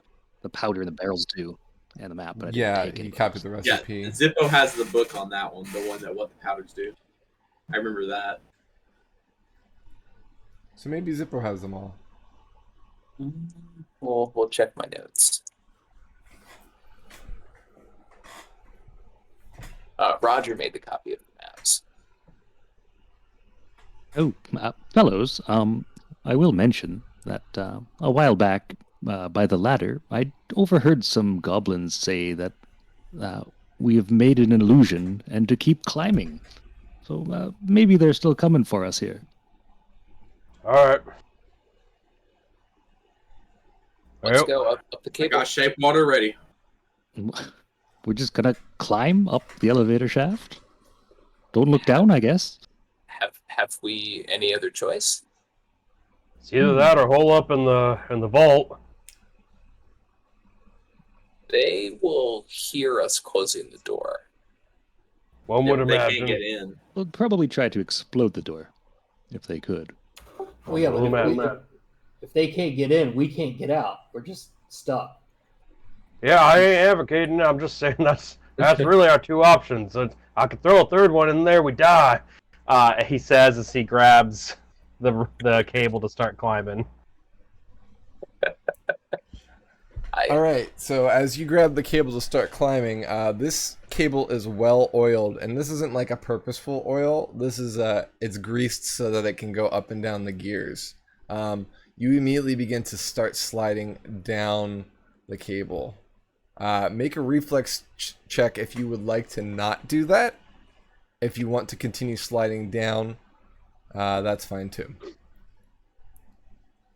Plan 4, we can always take the elevator up if we can slide down the cable. Yeah, I think he would have to make the check just because instinctively he wouldn't want to do that. And it's going to be basically a free fall, and it's not not a short distance down. Yep. Yeah. This reminds me Okay. of the funny books So, that I read. He basically climbs on. He leaps onto the cable because it's a 10-foot hole, so you kind of have to like jump out onto the cable to like start climbing up. As he does so, he kind of swings onto it and rocks forward as he starts sliding down. Like he tries to catch himself and like it's not working, and he just begins sliding down the cable. Well, I guess we're going with that option, Zippo say as he jumps onto the cable. Jordan tries to like say wait to Zippo as he casts Featherfall on Ulrich. Can Featherfall hit more than one person? Let's all jump. Isn't it like everybody in sight, or like up to Let me check. 4 or 5 people or something?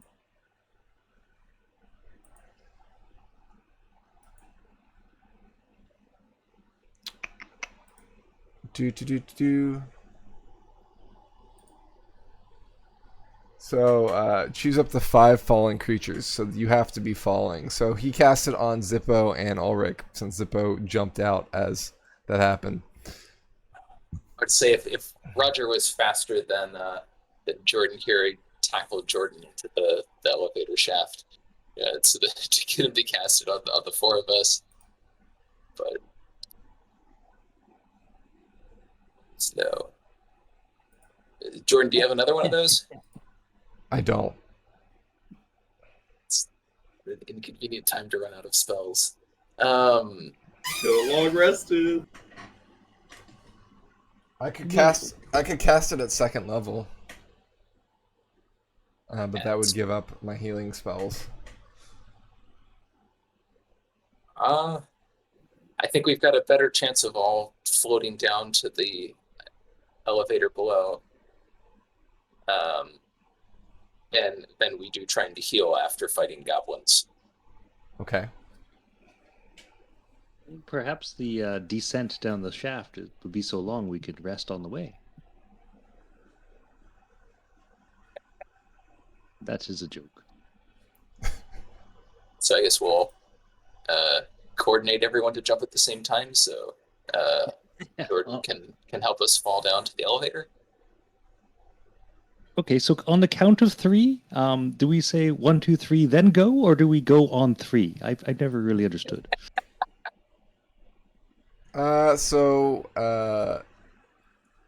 We all jump. YOLO! And Jordan casts the spell again. And we all kind of slowly fall. I mean, you fall at the same distance, you just don't take damage. From what I understand from the spell. How far down? It's A little over 100 feet. I believe it was 60 feet, My notes which on this. is one round it takes for us all to reach the bottom. 6-second free fall. To which we land on top of the elevator's cage.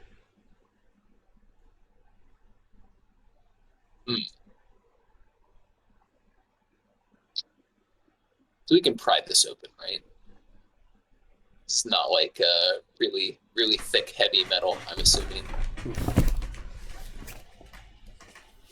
I guess if the top is not well reinforced.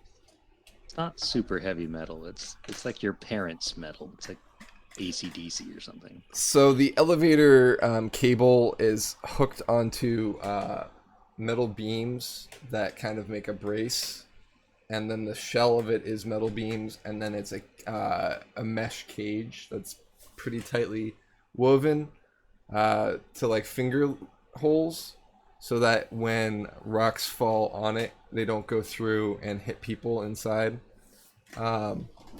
It's not like a fence mesh. It's more like a interwoven steel type mesh, Like if that chicken makes wire. sense. Harder than chicken wire. It's more like a sheet with holes in it, if that makes sense, like a braided sheet. So I'm the kind of what I'm getting at here is, are we at attempt to pry open with crowbar, or is this something we could conceivably cut with like an axe? It would probably be easier to cut with an axe than pry. All right, Ulrich, you're the expert here. I am the expert, he says as he grabs his axe and tries to cut. Expert. Oh, All right, so I'm gonna say that this is a large object, Okay. which means that it's resilient. Okay. So it's got probably a hefty amount of whatchamacallit to it. AC and health. AC and health, yeah. Well, it's a 16 to hit and a 14 health or damage. if it So hits. the 16 actually doesn't seem to do any damage to the iron. Well, all right. A little more oomph into it, maybe. I don't know. Yeah. can I attempt to do it? The Like, peel it back with 19 my hands. just manages to like wedge itself some into it, and you deal 7 damage to the mesh. It still looks like it's pretty solid, but it's something. Bane, what were you saying? You were trying to hit it? Can I try to peel it back with my hands? Sure, you can try. Make a strength check. Heck yeah.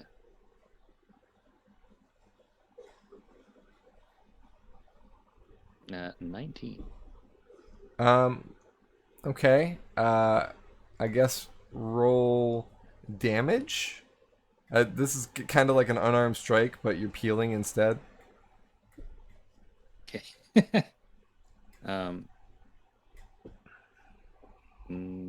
5 bludgeoning damage, I guess.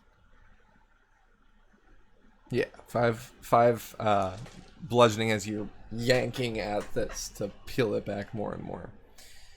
It's very appealing. All right, so the hole isn't big enough yet to fit even Zippo through, but you are making some progress. If we have a hole now, I guess Roger will wrench his crowbar into there and try and assist. Okay. I'll give Ulrich an advantage to his attack based off of that. Okay. Yarvik, did you have something to add? While they're doing this, I'm gonna kind of take a look at what we're in. Is there a mechanism to move the elevator or something else? We're not seeing any way we can kind of try to move the elevator from the top. Is there like a service lever or something that we can use? Yeah, you would think that there would be some sort of safety precautions for such measures, but they don't seem to be on the cage itself. You do see through the mesh the levers below.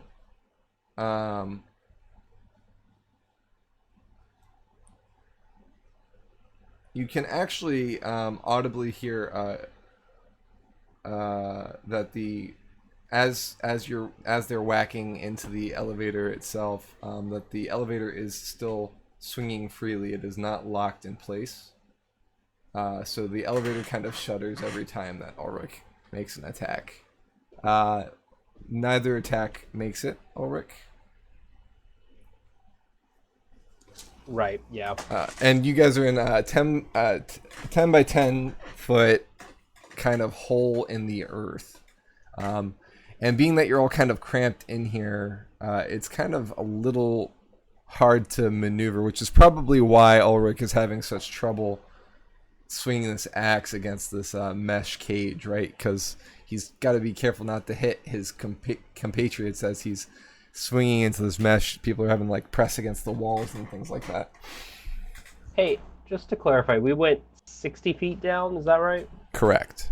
Alright, so even if we just stopped and hid down here, there's a chance that something with especially good dark vision can see down here.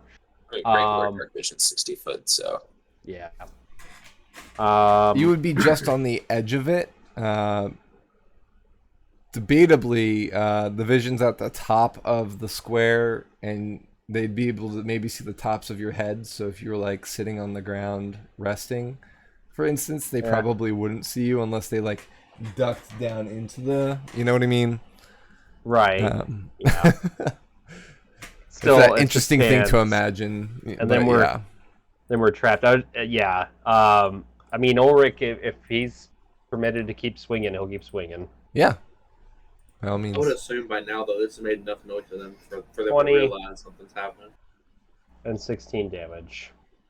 And yeah, I imagine they also have an idea based on noises, but as you recall, it takes quite a while for you to get up the ladder. We're still kind of in a kind of initiative. Like, I'm accounting for rounds based off of your actions and how much you move. You can imagine that it might take some time for them to clamber up. And then there's also the traps and the barricade. You did leave the ropes on the barricades, so they're going to have an easier time getting over those. But the Great Axe, with that 16, makes a large enough hole that Zippo would be able to get through. Zippo, do you remember how to operate this? That 22 also hits, by the way. oh, that was for the advantage earlier. I just was double checking for crits. Yeah, gotcha. I don't really remember, but if you want to give me pointers while I'm in it, I'll try. Sure. The faster we can go up. Well, no, I'd be more comfortable with us inside the cage, because the swinging freely with the goblins at the ground level sounds dangerous. Fair. Do we have like enough leverage that the three of us that are kind of out tearing at this can pull open some of the hole and make it a little bigger? Orrak makes the hole bigger and breaks the cage completely at the top. So the area about half of the cage, the one side that the bracing is on, that section is now it pretty much shatters at that point. It weakens to the point where it comes apart. The other side is mostly okay, still attached to the other side, but it is now kind of a half shell. Turtle power. Right. Oh well, let's jump down into the elevator and go up. Belzian says Indeed. "Cowabunga" as he jumps in.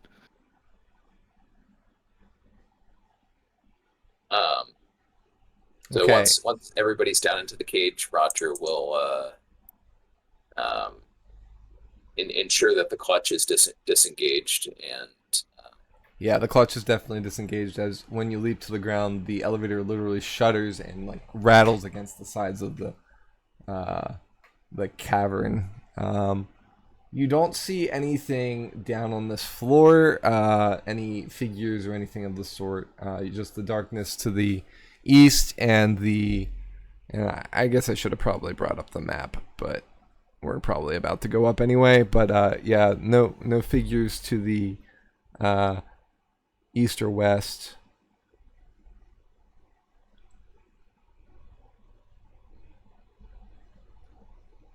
so I'll go ahead and pull the up lever and get us going up. Okay. So going back up the elevator, as I said, probably needless to move, but why not? We go to the next level. Apparently Zippo and Ulrich weren't quite in the ladder at that point, but here we are. You don't spot any goblins to the west yet. So it currently looks fairly peaceful.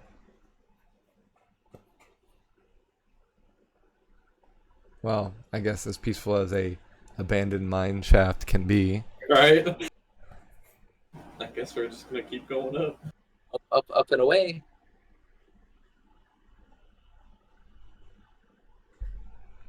All right, so you continue back up to ground level.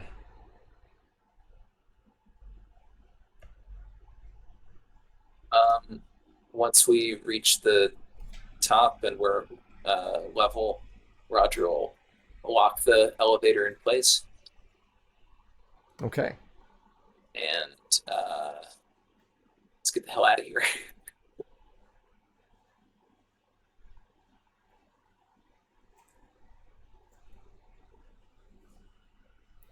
All right, so what do you do from here? Cry about it. Not get the chest. We'll go recover Zippo's dog. Yeah. Report to the Here you go, brothers. boy. Let them know what's Yep. up. The bros have. There's two different bros in two different offices, right? Right. So you come up to the surface and come out of the mine, and it's pretty dark out. It seems like it's probably about. It's way past dinner time, probably 8 or 9 o'clock.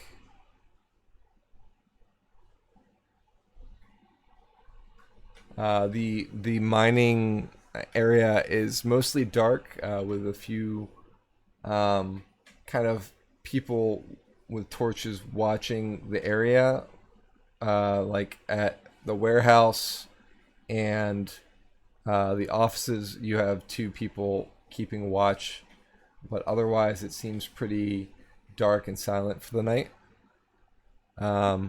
Should light the Broomhild, torch. who's laying by the man with the torch, perks up as you all exit the mining area and trots over to you. Zippo meets him like halfway because he's booking it the moment he saw him.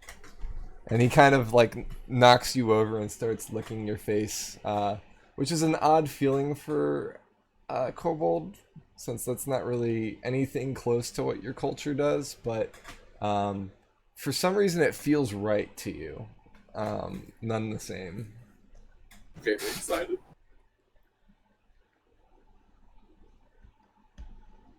It is weird to see a reptile and a dog bonding as we all watch this pair.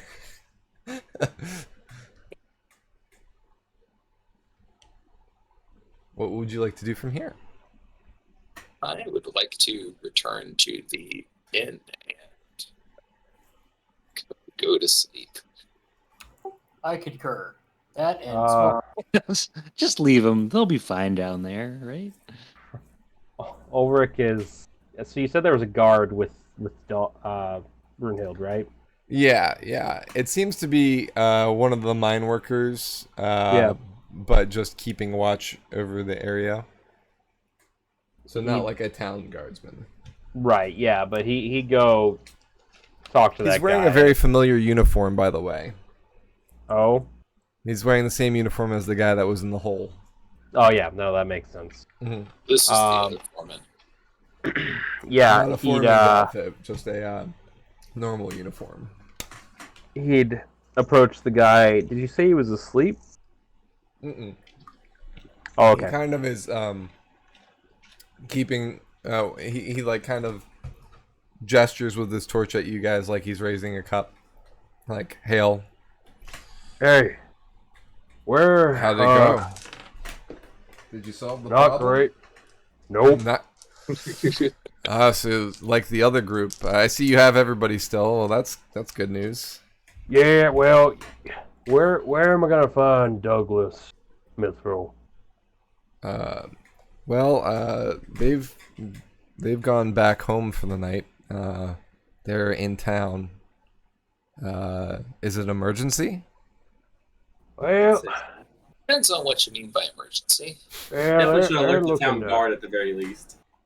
Yeah, we're gonna have to talk to Roden, but they're looking to bring their operations up here. Really? Yep. Yeah, they seem pretty aggressive about it too. We took out as many as we could and left when it was clear that there were more than that. He kind of leans in close. He's like, "How many did you get?" I'm gonna be honest, I wasn't counting. All right, hold on. I I think we was. probably At killed about least- a dozen. At least 15 to 20. And I killed a spider. Yeah, we also killed spiders. Oh gosh, the spiders. Yeah, I forgot about them. We haven't gone that way in a while. Yeah, we get Wow. Seriously, though, a goblin invasion does appear to be imminent. Yeah, apparently their queen can also use magic, so that's a thing. Queen? Yeah, they got a queen now, by the way. A queen goblin? They first had a king, now they have a queen? Oh, they got Ooh. both. They It's- got it's- both. But I their queen is Uno the dos one. dos. It's gotta be Yeah. a magic queen goblin, too. Yeah, she's a magic queen goblin, and she's what's really, I think, gave them the confidence to do this. Probably because she's a spellcaster, if I had to guess. And you couldn't get her, I guess. She was very heavily guarded in a very large pit of many, many goblins. There was only a few hundred, but, you know. He kind of like, by the 12, you went in? Yeah. Wow. You were in their actual chambers. Well, I don't know how the hell else we were gonna go see the king if we weren't going to the chambers. Not like he's coming on up to us. Well, I mean, I don't know how far the others got, but the last group didn't even get as far as the second level. Yeah, that dart trap y'all got almost got me twice, by the way, with that clip there. So it's still working. I I'm don't sorry think about it is. that, but I don't good. think it is now because when we came back up, the elevator was moved. So I think the goblins know how to move an elevator. How did they do that? It is quite amazing, quite interesting. Well, about that, they hired another guy to go down after you guys Oh. left. Cool. One guy. Like, yeah, one singular guy or like a party.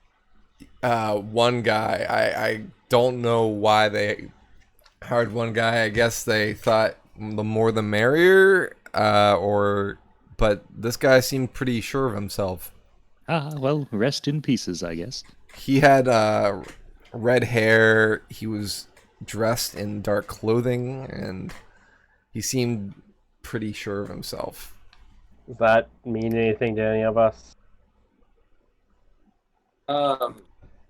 Roger will jab Ulrich with his elbow, but not say anything. No. I'm asking as a player here. Oh, out of character? No. No. Okay, yeah, no. I just want to, yeah. Negatory.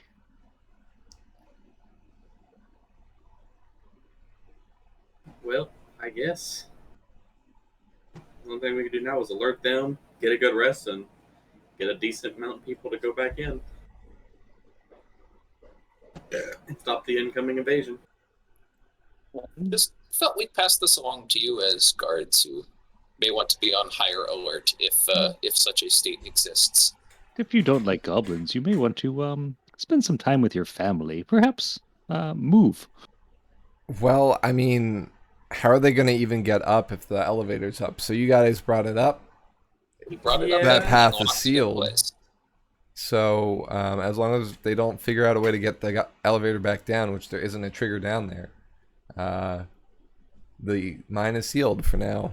But I will, instead of guarding this warehouse, I'll move over to the cave just to make sure nothing's goes awry. But I feel bad for the guy we let down there. Now he's trapped. Yeah, well, we have a choice. We could leave him down there, which is mean, but probably necessary because if we take the elevator down there and they get control of the elevator, you got a worse problem on your hands than the loss of one more fool.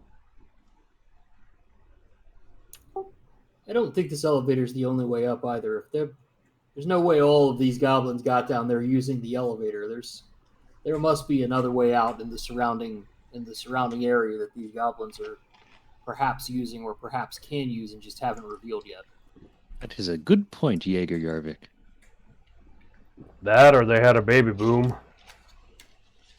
Now, there is at least one female goblin, and you know when a guy likes a girl, well, you know.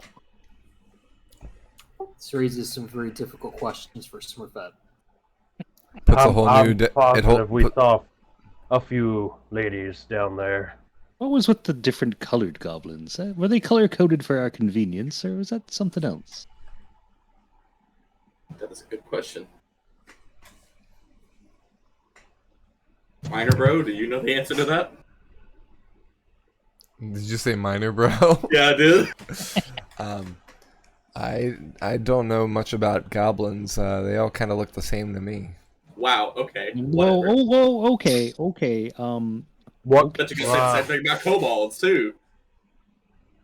He kind of like doesn't want to say yes, but kind of like looks off like. Roger will just Well. pat Gizmo on the head. Alright, Why don't we Alright, go well- for the night? I'm need to going get my to see shatters Sergeant back. Broden. Should we, tell the captain or anybody in the guard? Yeah, Sergeant Broden will be the one to listen. Maybe get some shut-eye afterward?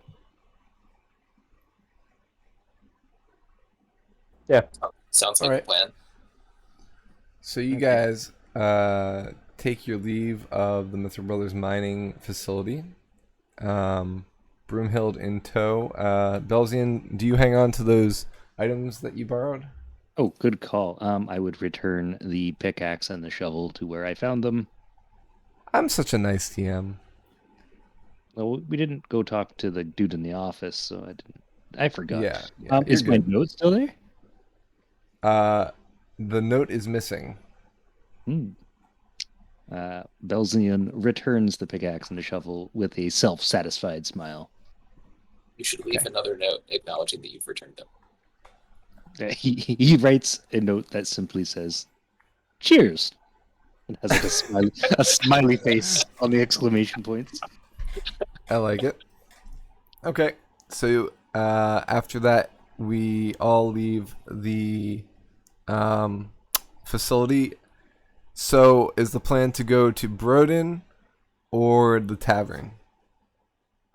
We should probably notify the guard first, and Yeah, then this is pretty important, imminent kind of like yikes type scenario that more people should know about.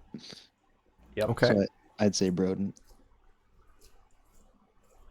All right, so you go to the barracks. Let's get that map going.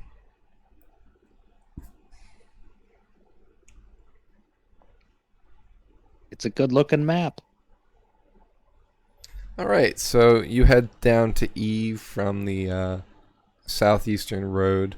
It's actually one of the more easy things to locate from this direction. You kind of take this back path here down to the barracks where two guards are standing at the front door. It's pretty late at night now, and by late I mean like it's late evening. And they ask what you need as you approach. Hoping to speak to Sergeant Broden. Broden's not on shift at the moment. Is there something we can help you with? we Yeah. could leave a message.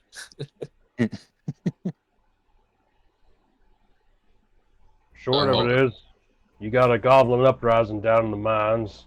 Not just them getting feisty, it's them looking to come on up here. And take over the city. They nod and they say, "We're aware of the goblin threats. Can you give us any more information about them?" Oh yes. Some are orange and some are green. And they have a queen who's magic. A girl goblin who's especially powerful. Pardon me. I speak goblin and recently had the opportunity to overhear a quite voracious speech from the leader of the goblins, one King Orrak, and it sounds like they're coming sooner than later.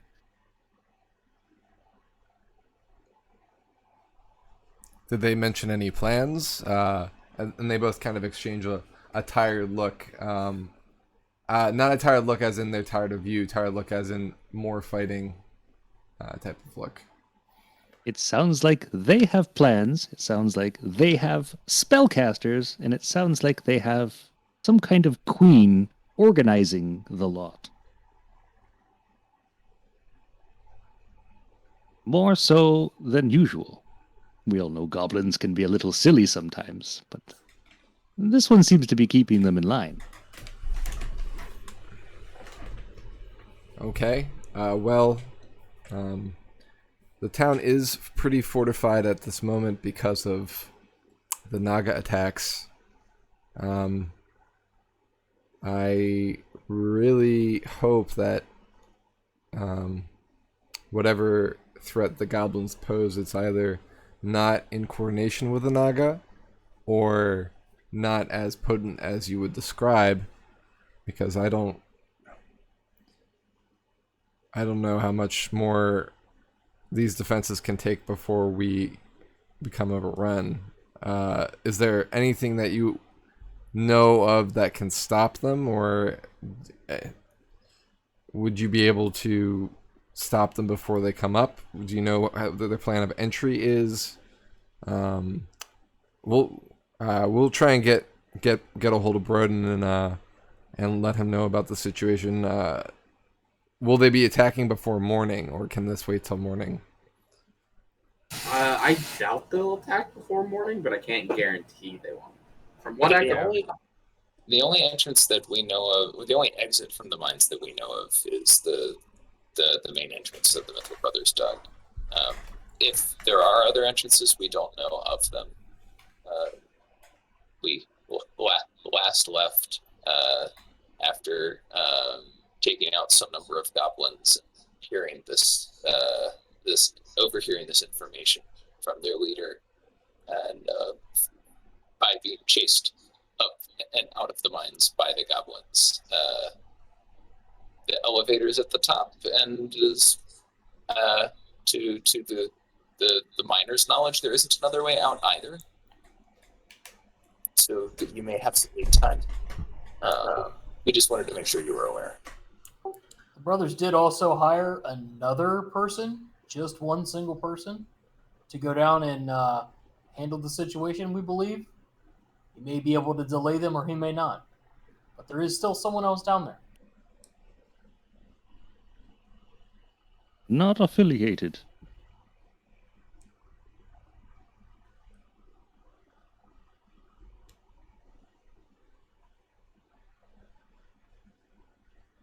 Okay. And he kind of looks at the other guard that's with him, and he says, let's warn the watch. I'll get a couple other guards in the barracks to head over there and assist in guarding that area. Thank you for letting us know. If you're going to rest, where are you going to be? Should we need to find you? The Convergent Pines, I believe, The is where we conversion. stayed last yeah, time. Convergent Pines. Oh, okay. If we need you, we'll come to Converging Pints, and they take note of the room numbers that you provide them. At that point, he says, "I'll let Broden know that you'll meet him first thing in the morning here, and we can go from there." And he disappears into the barracks to gather some aid. You'll also notice as he opens the door that the bed that Cyrus was in when he was being healed is empty, and the door closes.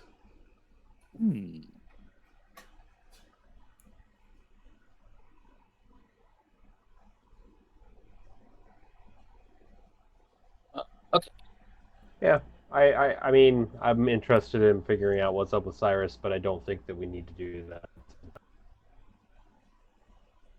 Broden should know, if anything. All right. Let's go hit up that long rest.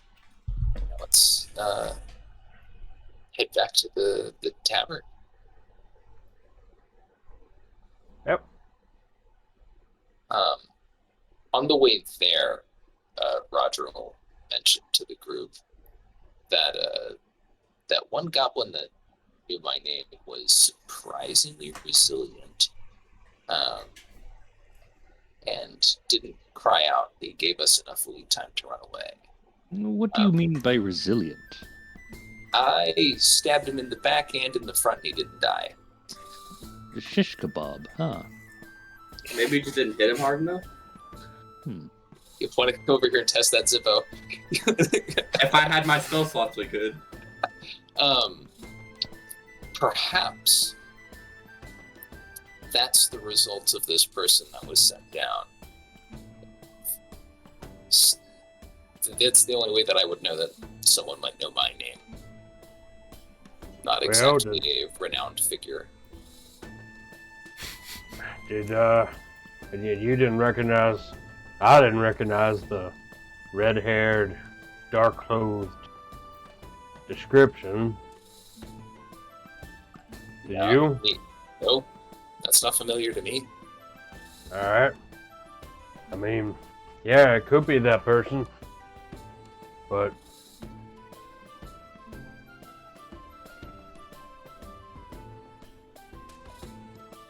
seems to me like they ain't doing their job if that's the case. You can just walk around the buggers and walk out. Yeah, from an assassin's perspective, if you can get close to your target, you can always knife them in the back. It's a lot harder to do that from 300 feet away with an army between you. Oh no, I do agree. I'm just noting that the target is still alive, so.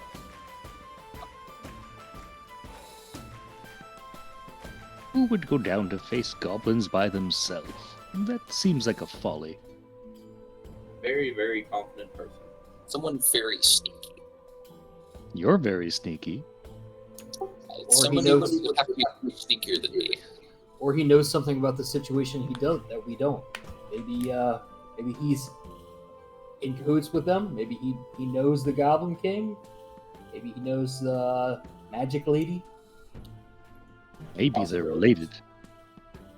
Maybe he is Magic Lady. He just took a different form. If we think fairies might be to blame for this, then there's lots of explanations. Well, those are things we'll have to just dream about, I'd say.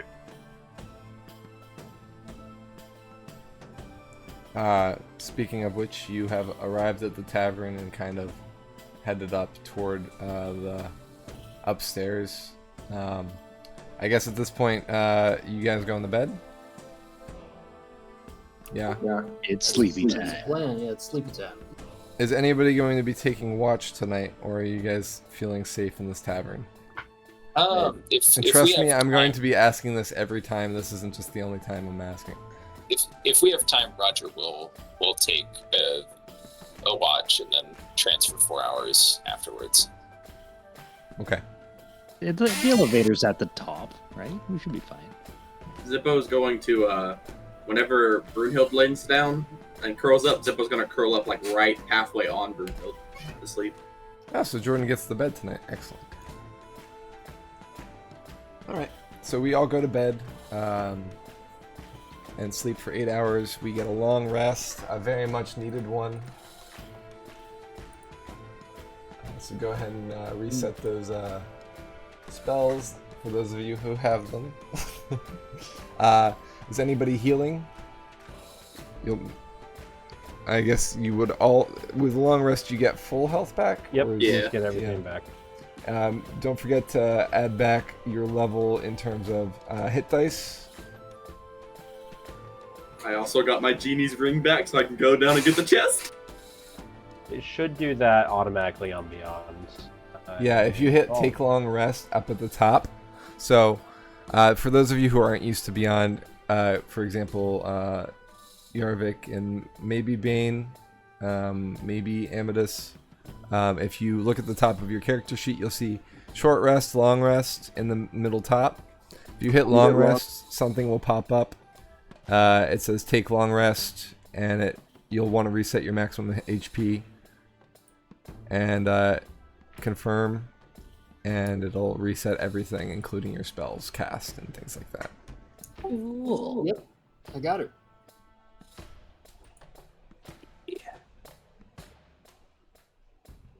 Get my arrows updated too. All right, you wake up. It's morning time. It's early morning. Well, we did promise to go meet Sergeant Broden first thing in the morning. True. Yep.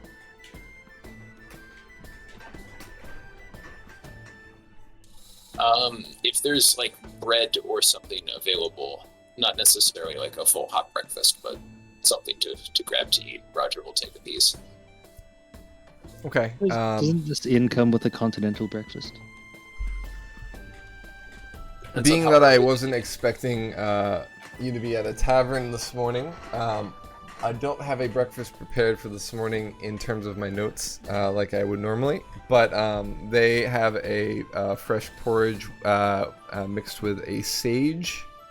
So it's a kind of a savory porridge, and there are dried biscuits as well.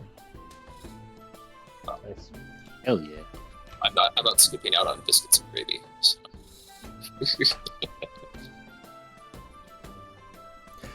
If you know me, I never skimp out on biscuits and gravy.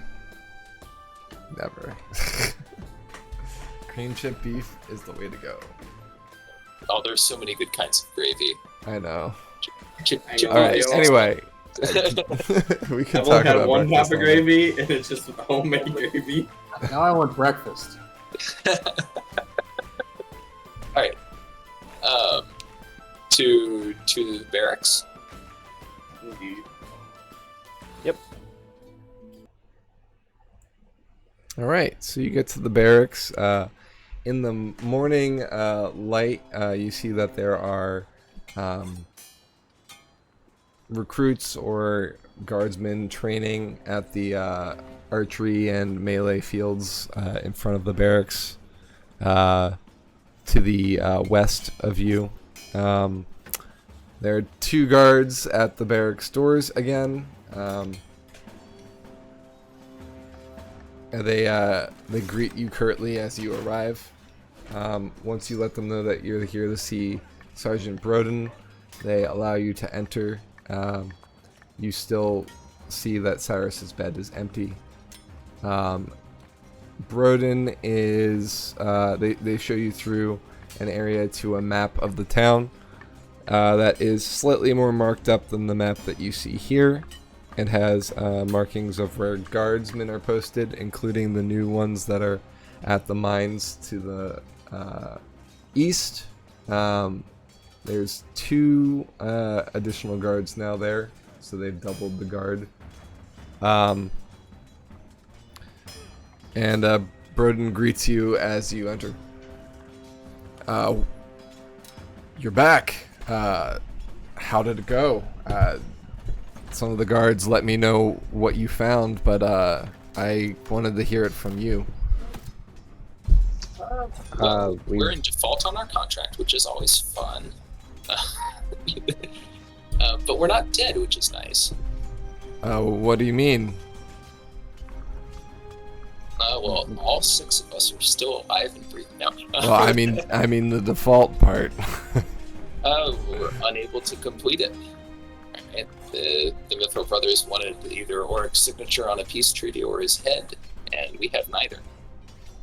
Well, I wouldn't say you're in default until you leave town, wouldn't you say?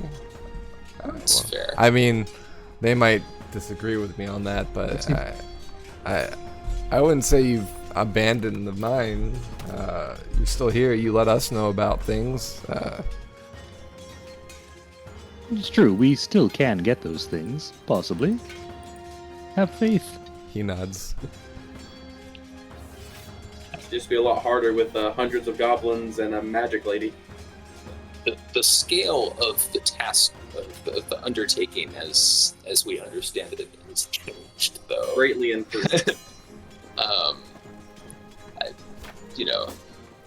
Totally okay with taking a contract to deal with some bandits effectively, but fighting an army is not is something I've put behind me. It's so weird. He says, he just kind of shakes his head in disbelief and he says, these goblins have never been a substantial threat before. It's quite strange that they're organizing immediately when the Naga have also organized against this town. And that worries me quite a bit. I don't know if the attacks are related or if the goblins are being opportunistic, but they've never been...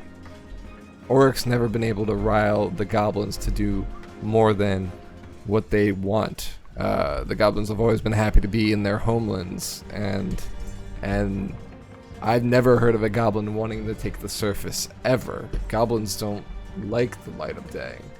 It's just I think that's more of their new queen. She's kind of, I think I feel like she's like the one in main control. What can you tell me about her? From what we understand, the only thing we know, because I didn't really see her myself, but the only thing we heard is she's magic of some sort. She can use spells, and I feel like some of the goblins have changed color. They're green instead of orange, so I feel like that has something to do with it as well. He thinks for a minute and he says, that doesn't ring any bells for me, but I haven't actually really encountered any of the goblins down below. I just know of them, and they're kind of activity. At least one of the goblins was very hardy, so I don't know whether they're special or whether there are more of them. One of us had mused that perhaps, he says in a hushed tone, necromancy was involved. Do you think the goblins that we've killed have just been resurrected to fight again? Well, were any of the goblins a different color that you fought in your travels? I don't know anything about these dark arts. I'm a good boy. Will they change color if they become undead? I don't know. And just as clarification, all the goblins you encountered on the first level were indeed orange. So our knowledge, no. And I was just thinking about it. So while we're sitting here, Zip was going to think, is there any way he could talk to his patron and see if he might know something? Yeah. Let's look at that a little bit. I've never played a warlock, so I don't know if that's a possibility. I just want to bring it up just in case. You can ask your patron what your patron wants you to do, for sure. It's definitely a character that you're in communication with, I guess, is the way to say it.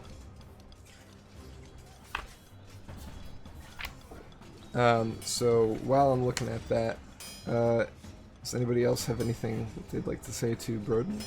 It's possible that the same person organizing the goblins, this goblin queen, as it was put to us, or I suppose not to us, but that we overheard, is also the force that's organizing the Nagas, or could even be a Naga itself. Nagas are magical too, right? I suppose they're magical creatures, but goblins are more of a humanoid that uses. But Naga, I guess, could also be considered a race. They're not necessarily just a creature. I guess it depends on who you talk to, really. My thought is that perhaps the same person is organizing both groups against the city. It seems too much of a coincidence that they would both be both previously peaceful groups would be organizing against us at the same time. I wouldn't say either was primarily peaceful. I mean, the goblins had a kind of an agreement with the Mithril brothers, but every once in a while there was one or two goblins that acted out. The Naga, on the other hand, we've always had trouble with them. It's just there's a lot more of them lately. They used to be spread all over the swamps, but it now seems they're primarily centered around Jewel.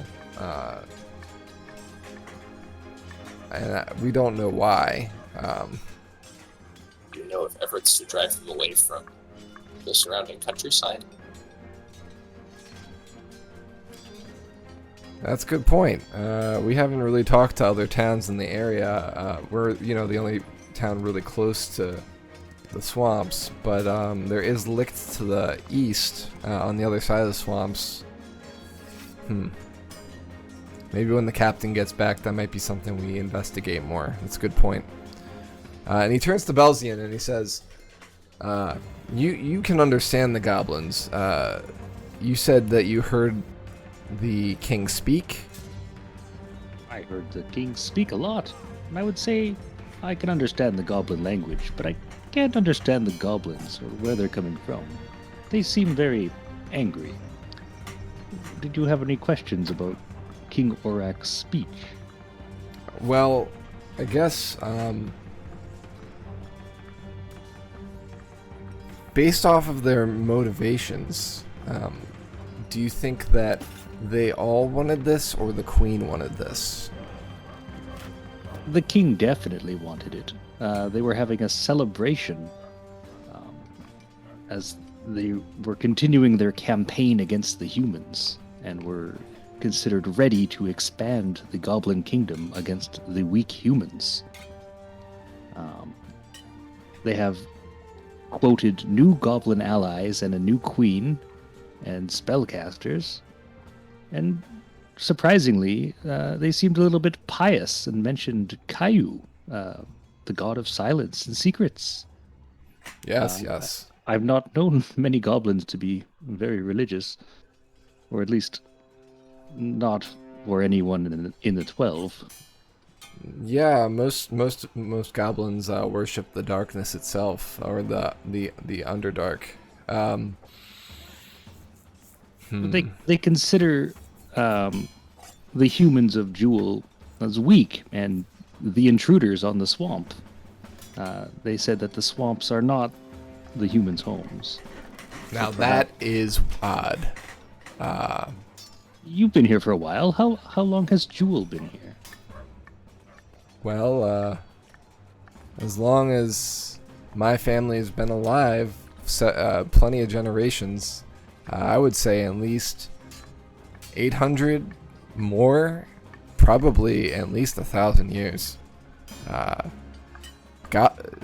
Goblins, I don't know how long they've been here, but as long as I can tell, as long as Jewel's been here, but no goblin that I've ever heard of has ever wanted a swamp. They want a cave. And for them to want a swamp, for them to want our town, that doesn't seem right to me. It does seem odd. They did mention that they would claim the city as Melf Teeth, which I believe is a Sylvan word. Means curse. Curse. That I doesn't think- sound like a goblin either. I think there are darker magics at play here. And the goblins may just be pawns. He looks at each of you and he says, "This is more than just a contract now.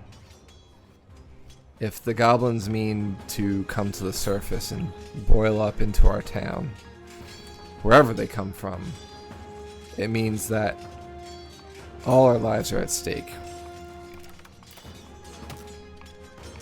The problem is, if we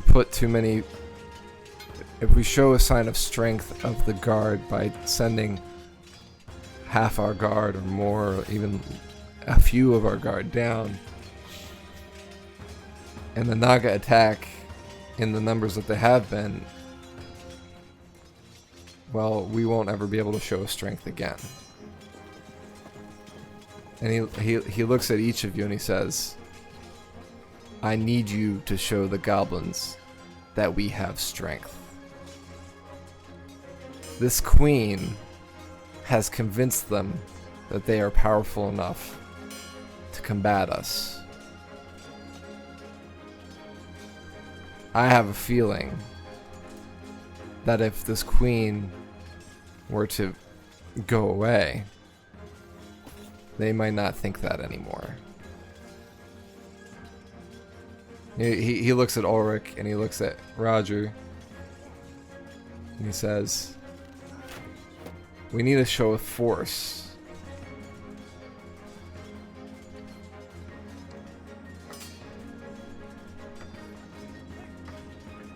Well, there's only one thing standing between us and that show of force, and there's an army of goblins. What kind of resources do we have at our disposal? Yeah. Well, you come up with a plan, I'll see what I can do to make it work. If you can think of anything, I'll try my best to try and get you the supplies in order to do it. I can probably get you a few potions of 1st or 2nd level. I could probably get you some resources. If you need a weapon, I can surely get you that. Yeah, you let me know what you need. Do you think it's possible to just level the entire mountain and the mine with the goblins inside? spin up explosives. Anything is possible. Whether the In my Mythro expertise, I have no idea.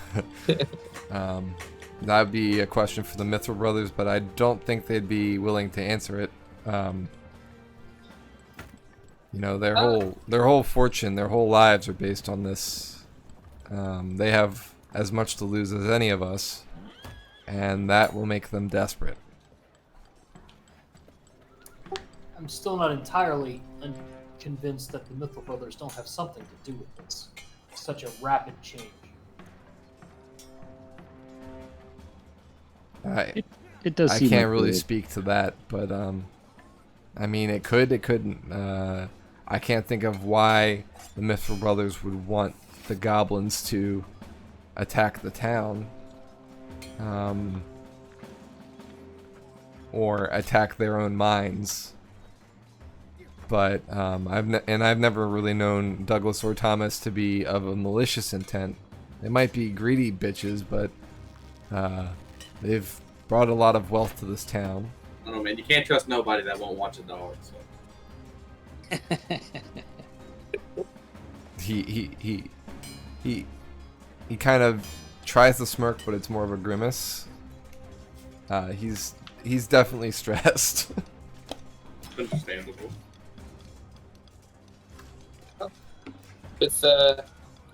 With your backing,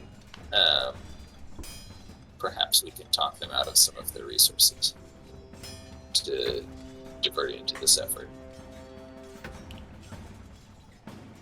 Are you talking about the goblins or the brothers? The brothers getting explosives is what I'm thinking. Ah. Yeah, if you can cause a way to either distract or separate the army from the queen, or somehow get a strike at the queen, I mean, I could see maybe once you remove the head, the body will follow. Worth a shot. It seems plausible. There are two ways, at least, into Goblin HQ.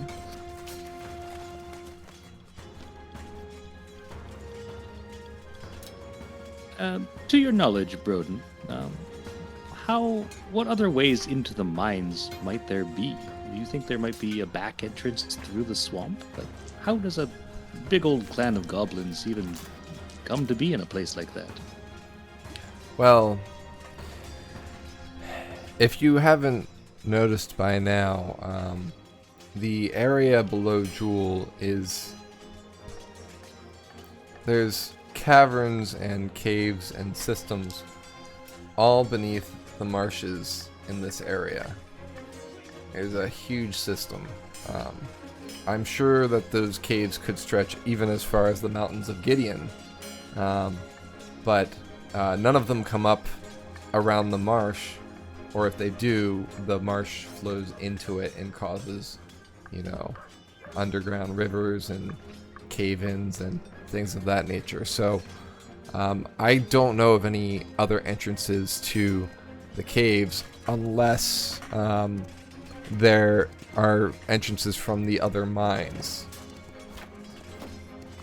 And then he just kind of does a double take to himself. He's like, the other mines, we need to guard the other mines too. If they have found a way to the other mines, we can't just watch one mine. Ugh. And he kind of runs his hand through his hair, which is he takes off his helmet at this point, and you see that he's significantly balding under the cap, and he just kind of by habit kind of just removes his cap and runs his hand through his hair and then puts it back on, and he calls over some guards and says, we need more guards at the mines to the north and to the west. And he starts marking some places on his map, and he says, you guys need to take care of this before it's too late. I can do what I can to, if they come up here, but and we'll try and be ready, but if this is something that's happening soon, the sooner the better that you deal with this.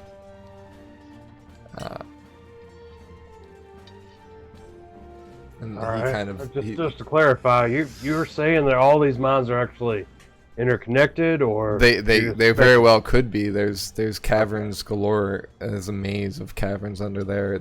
The deeper you get, the more rocky it is. I can only assume that's a possibility. Yeah, no, I get you. I think we're gonna have to talk to Douglas and Thomas about this, see if they know anything before we head down there again. Okay. Good luck. Let me know what you need. I'll try and get it for you in short order.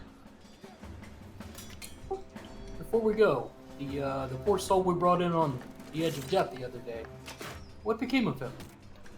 He kind of looks at you frankly and says, "You mean Stumpy?" Cyrus, but No, yeah. he's making fun of Yarvik because he called him Stumpy the last time that they were in the same room together. It's a kind of a wry look of sarcasm. He's like, Cyrus is at the church now. He's serving at the church. He's awake. He's on a crutch. He's able to move around. So he's out of the woods. Then they moved him over. While this is all going on, does Zippo get any response from his patron?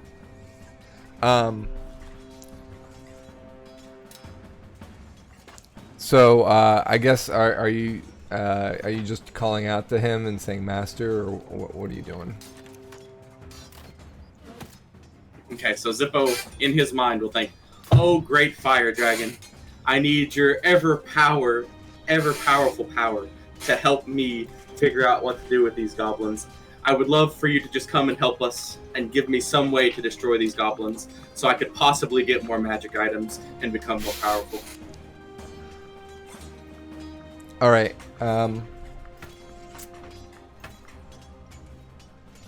Yes, Zippo. I will consider your request. So it seems like he's thinking it over for you. Zippo's like, who are you talking to there? You look distracted. Zippo's been like zoned out, so like he'll pop back up and like his eyes will just like come back into color, and he'll be like, "What'd you say? Sorry, I wasn't listening." Are you all right there? Oh yeah, I'm fine. I'm just thinking to myself.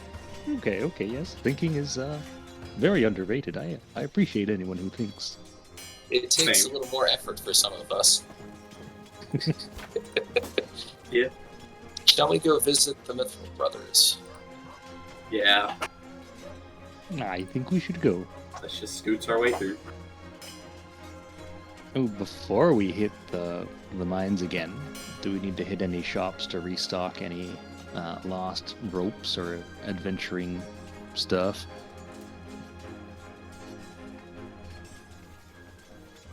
Probably. Who used the ropes to? You can replace anything that you used the rope and lost. When you get to the Mithril Brothers, there's equipment there that you can replace with. So you'll get free rope out of the deal. Zippo will be sure to refill his water and to try to find like any extra stashes of water he can get. Free rope, free water. We are winning. This is great. We get free water. Nobody tell Nestle. So you get 2 more water skins that you can use. It's all coming together. Roger wants caltrops and more ball bearings. Just need to get some arrows. Arrows. The barracks has caltrops. They have, but not ball bearings. No balls. That's No, why they my can't beat marbles. them. Any scrolls that you guys would like, or potions from the barracks before you leave? What And smells like and this this is Anything gonna healing, for sure. yeah, he's gonna be able to give you 5 potions. So like or 6 potions, 1 for each of you. But think and plan what those potions you want to be. And this probably won't be a request he'll be able to match again. So he's taking potions from the private barracks stock to give to you. So when you come up with a plan, these potions can help facilitate that based off what your needs are or what you don't have. And there might be some spells that he doesn't have. What's the total number? Of potions? Yeah, that 6. we can take. Okay, 6. 1 for each person. What about Invisibility, scrolls? right? Invisibility is okay. It's one of the better stealth options at this level, but it's probably not the best one. I He doubt does we. have invisibility as a potion. How about power word kill? That's not going to be a potion. Not a So potion. he I'm doesn't talking have about an scroll. invisibility Yeah, potion. you drink the potion and you automatically die. No, I'm talking about scroll, like power word kill scroll.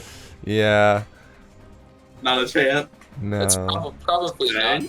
not something that Zippo has the ability to actually use. I mean, if Sorry, it's a scroll, I can use the scroll. Josh or Wombat, Yes. I'm just making sure. You said he does not have invisibility, correct? He does have invisibility. Oh, he does have. What Okay. are they doing with that in the barracks? That's pretty cool. Good for ambushes. What about something like night vision or dark vision? Is that a thing? I can look that up, but more than likely. You guys think of what your plan is, and I can help facilitate that. Is what I'm trying to say. Thank you. I will say one thing that Ulrich would grab is a mace. But beyond that, I don't know. Like, we need to get down there and kill her, right? But we have no way to getting to her. That's why I'm suggesting invisibility, because even the stealthiest among us, it's still, potentially a great hall full of goblins that we have to get through. If they can't see us, that's better than nothing. The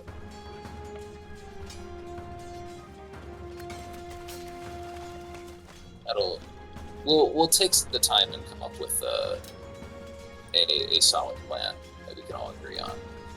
Okay.